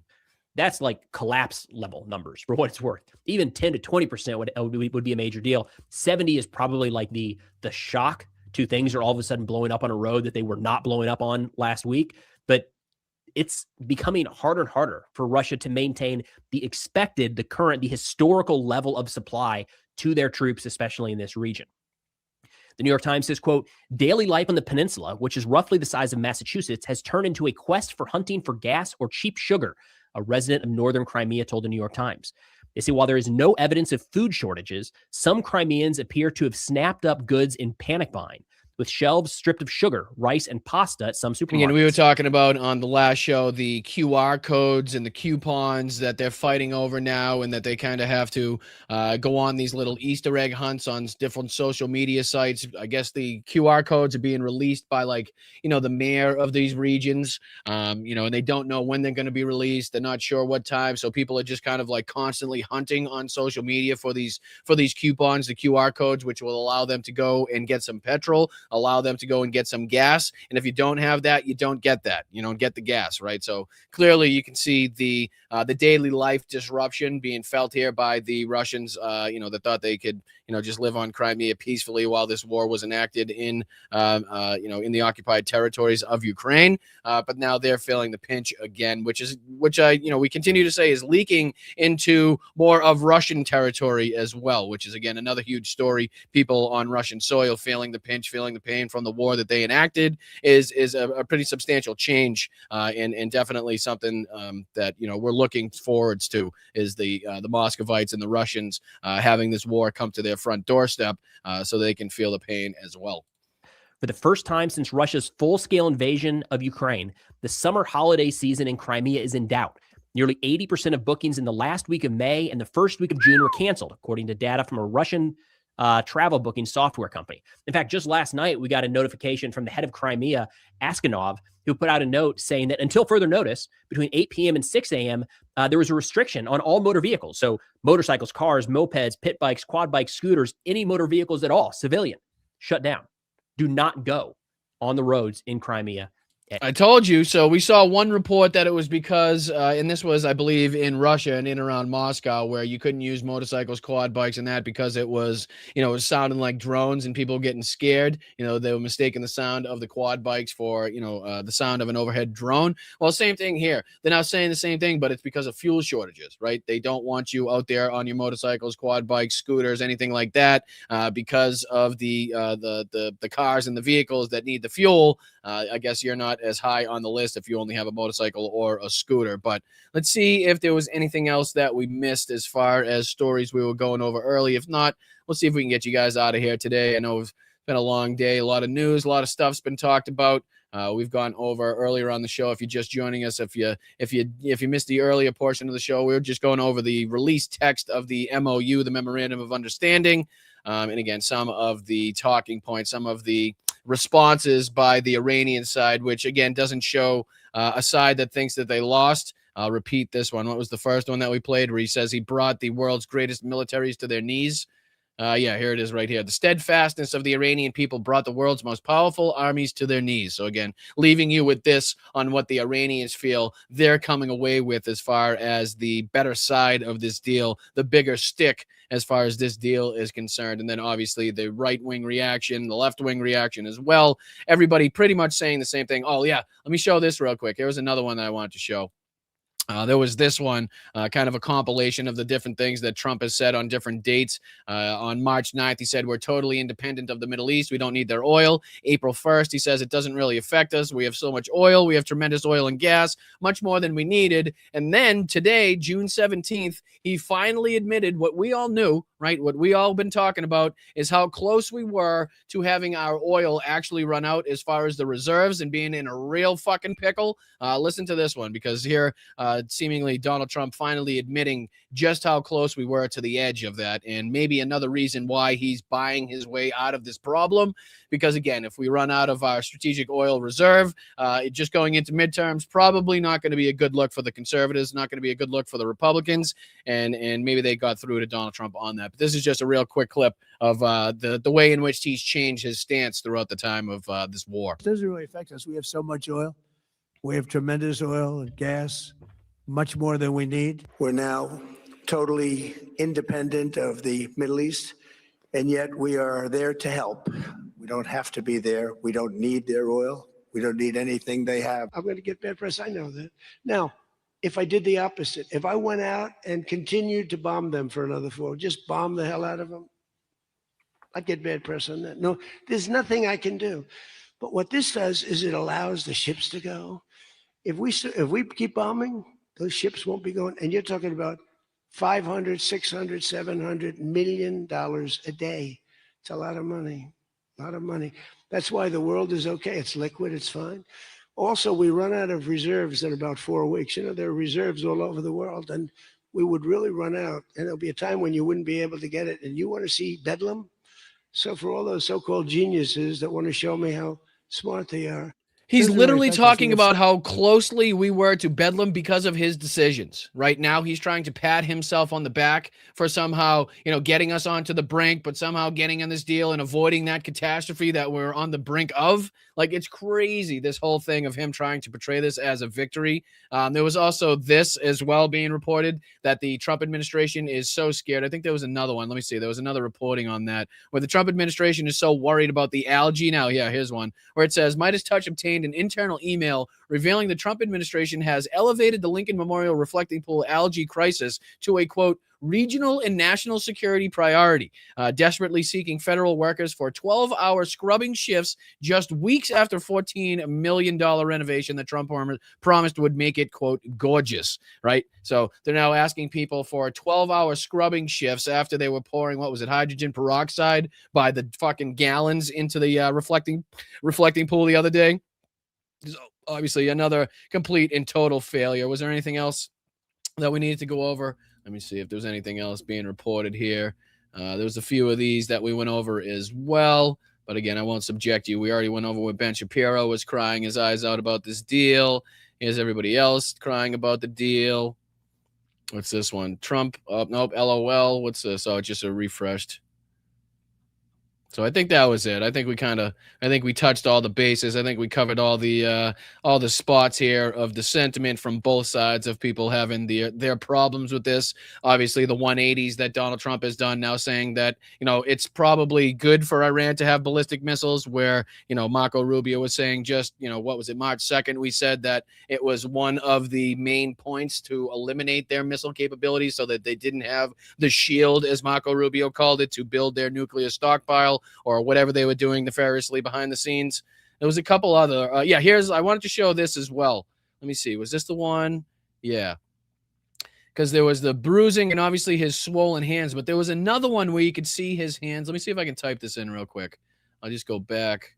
I'll type in Trump hands, because there was one that looked like he had some stitches, and then another one where it looked like he may have had some blood drawn recently, because here it is right here.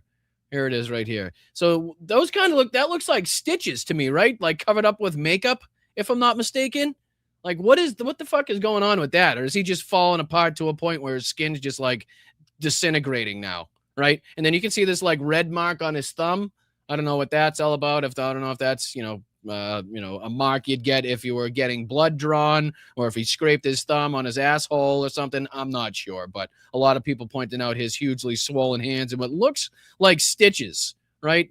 Covered up with a bunch of makeup. So it's kind of hard to tell, but that's what it looks like to me. You guys let me know in the chat what you guys think that looks like. But I just wanted to show you at least those ones. Here's another angle of that as well, right? Where you can see that clear black line on his hands.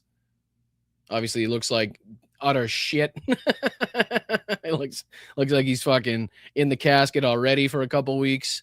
But yeah, that was everybody kind of pointing out the not only his swollen ankles, swollen hands, the bruising, the makeup, but what looked to be stitches almost, discoloration, makeup, and several cuts. June 17th, Reuters and Evelyn Hochstein took those as well. But what do you say we get you guys out of here a few minutes early? I'll get into thanking everybody or anybody. Let me see if I can throw myself on the other side of the screen as well. Bring me back over there. Save. How you doing? Update the layout. There you go, Chief. But thank you guys so much for sticking with me. Let's see if there was anybody nice enough to send a Venmo over. You guys can utilize the Venmo up in the corner. Again, $1 or $2 is all we ask for. Not anything above and beyond that. It was totally 100% up to you guys. So I want to say a huge thank you to Brian. Thank you so much for everything you've been doing. Really do appreciate it. Thank you for the 5 on Venmo, says Slava Ukraine. Good evening, Brian. Right out the gates with the Trumpers. We'll spin this shit sandwich into a prime rib lobster. It's time to hit the streets. Let's go. I do appreciate you sending in that, and I do 100%. Let me see if I can pull up just where you're saying that. It reminded me of this. Let me see. What was his name? Jack Christ. I'm not even going to be able to. Jack Posobiec. All right, because he was out here calling for Posobi. I don't even know how you spell his goddamn last name. It's not worth it anyway. Oh, I put 2 B's. Posobiec. Posobiec with an E or an A. I'm not sure. Oh, there he is right here. There you go. And because he was calling for Trump to get the Nobel Peace Prize. Let me throw this back on the screen real quick. Let me see if I can find it.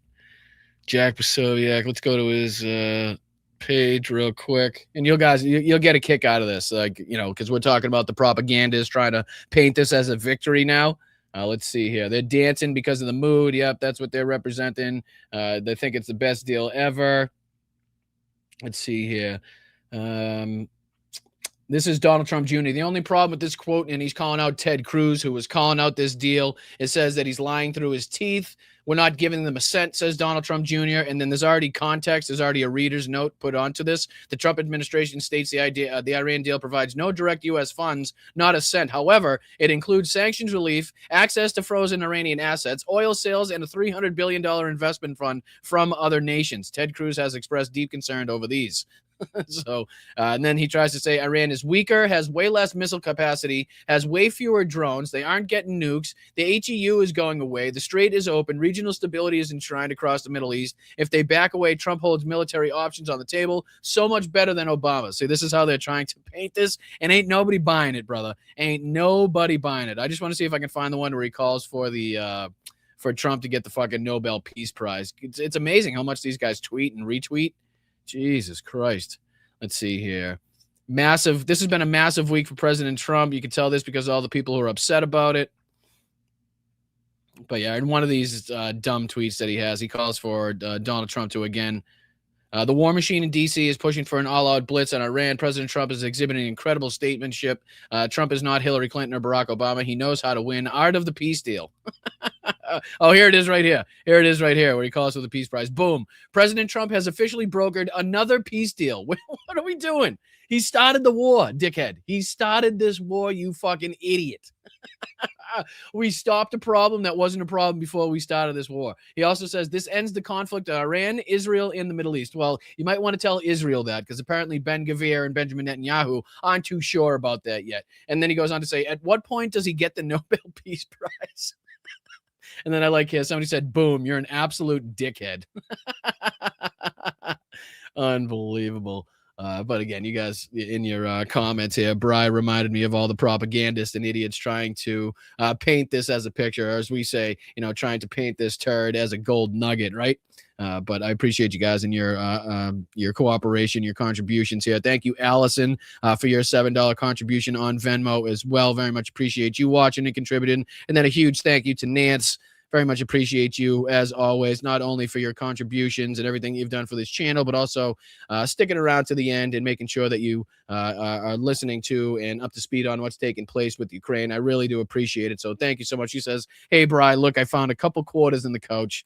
And I really do appreciate that, Nance. Really do appreciate that. And then thank you so much to Dame as well. Thank you so much to Brian. Thank you so much to Sarah over the last couple days as well. Thank you to Yakov, Victoria, and Tom, Roger and Karen, Nina, all of you guys that make this show run. Very much appreciate you guys. And like I said, you can utilize the Venmo up here. All you can do is hold your cameras up to it. Should send you right to the Boston Brian Venmo. And again, like I said, $1 or $2, all we ask for. Anything above and beyond that's 100% up to you guys and your financial capabilities. If you think you are deserving of more, then again, I'm not going to sit and stand in your way. But again, I don't want to take away from any other aspect of your life. If you can do it, I appreciate it. If not, sharing the show, doing all the free stuff is just as good. Making sure that the old algorithm knows that I exist. That would be fantastic as well. What happened to the camera? It moved a little bit. What do you guys think of the lights too? What do you guys think of the lights? Good? You like them? Like I said, there's about 40 different modes that I could use. I just kind of had them on Ukraine mode at this point, but like I said, I could do a little ditty in the background and do them a bunch of ways. Hold on, let's see here. Was it this one or this one? I'm not sure. There's 1,000 of them that I could try. There you go. I think that's kind of the Ukraine one. Oh no, they got the green in there. If they didn't have the green and the orange or the red or whatever, that'd be a good one. But like I said, let me know what you guys like. I can pick. I think there's 15 million options. I'm not gonna lie. Pretty sure that's what it states. pretty sure that's what it states. But you know, like I said, it goes with the voice as well. Like if it reacts to my voice or any other, I don't know. It's nonsense. What are you gonna do? But let me know if you enjoy it. Let me know what you guys wanted on. I just figured it was pretty cool. But all right, I appreciate you guys. Thank you so much for everything. Thank you, everybody. Let me go over here to the YouTube side of things. Thank you, DPD. Huge contribution today. Big shout out to you. And absolutely, I will. I think Tiff has already sent me over a little bit of information on that in the background. So I'll be up to speed and up to date on that, and we'll see what we can get into on the next show. Thank you, DPD, for bringing that to my attention and for the obvious contribution to the show. Very much appreciated. Thank you to Jeff. Trump is now hugging the white flag of surrender, and I think that's a pretty good way to put it. I do think that's a pretty good way to put it. As I'm sorry, I'm reacting to the lights, reacting to my voice, and I'm very distracted. So I can only imagine how distracting it is for you guys. So maybe not the greatest mode, but we're at the end of the show. What are you gonna do? Might as well have a little fun. But yeah, absolutely. I mean, Jeff, there's no other way to go about looking at this. It is clearly not beneficial to the United States and clearly beneficial to the Iranians. So just to bring it down in its like most general of terms, that's what we're looking at. That's exactly what's taking place. So I absolutely do corroborate and confirm what you said there. And then thank you so much to JD Siempre Antifascista, as always. Much appreciated for the $6 contribution. Hope you guys have a wonderful night. Thank you so much for dealing with me for both of the episodes today. Every Wednesday, we got 2 episodes. Thank you, Alyosha, over there on Twitch. Thank you to all the great mods I have over here on YouTube. Much appreciated to everybody on Facebook. Thank you to everybody on Instagram and Substack that's watching. Make sure you're sharing out the show, sharing out the shorts, sharing out our Instagram posts. That would be a yeah, it's Tiff's telling me it's way too busy. I understand. That's because I don't shut the hell up. Yeah, we'll go to a different mode, right? Let's see what else we can do. We'll go to that one. I don't think it reacts as much. We'll keep it on that one for the rest of the night. Again, 15 million options. I'm just going through them. Give me a break. Give me a break. We'll figure out the best one. we'll figure out the best one. But like I said, thank you to everybody watching on all of the different platforms. Make sure you're sharing the show out. Make sure you're checking out our YouTube shorts, the Instagram posts, all of those things. Check out our Blue Sky, Threads, Instagram. What are the other ones? There's a bunch of them that I'm forgetting. Go over to Substack as well. We're on Substack. All of those things, not charging for the Substack, totally free. So all of those different ways in which you could help boost this channel. And I give you a big shout out, a big salute. Stay loud, stay proud, stay aggressive. Get the fuck out of your seats and into the streets, because we're damn sure not pissed off enough in this country. So the sooner we recognize the state of the union, the sooner we start reacting accordingly. So a big shout out to the mods. Thank you so much to the best chat on earth. And I will see you tomorrow for the Thursday show, 2 p.m. 2 p.m. here on the East Coast. That's 11 a.m. on the West Coast, somewhere in the middle, depending on where you live. You can find it out. Or if you're lazy, just hit the notification bell, and that'll tell you when I go live. That way you don't have to think about it. All right, I'm out of here. I appreciate you guys. Thank you so much for everything, all of your help, all of your generosity, making sure that this show continues to grow towards our goal of 25,000 subscribers and obviously beyond. So again, thank you so much for everything that you guys are doing, and I will see you tomorrow. I'm out of here. My name is Boston Brian. This has been the Blunt Politics Podcast. Make sure you hit that like button on the way out, subscribe to the channel, and I'll see you guys tomorrow. Thank you, guys.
Вітаю, Бостон Брайан. Мій позивний танцор. Я представник 72-ї бригади. Дякую тобі і твоїм підписникам за цей донат, за цю чудову машину, яка буде нас возити усіх на позиції, захищати Україну і наближати перемогу. Разом усі до перемоги. Дякую.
Вітаю, Бостон Брайан. Мій позивний танцор. Я представник 72-ї бригади. Дякую тобі і твоїм підписникам за цей донат, за цю чудову машину, яка буде нас возити усіх на позиції, захищати Україну і наближати перемогу. Разом усі до перемоги. Дякую. The big, fat, sloppy United States.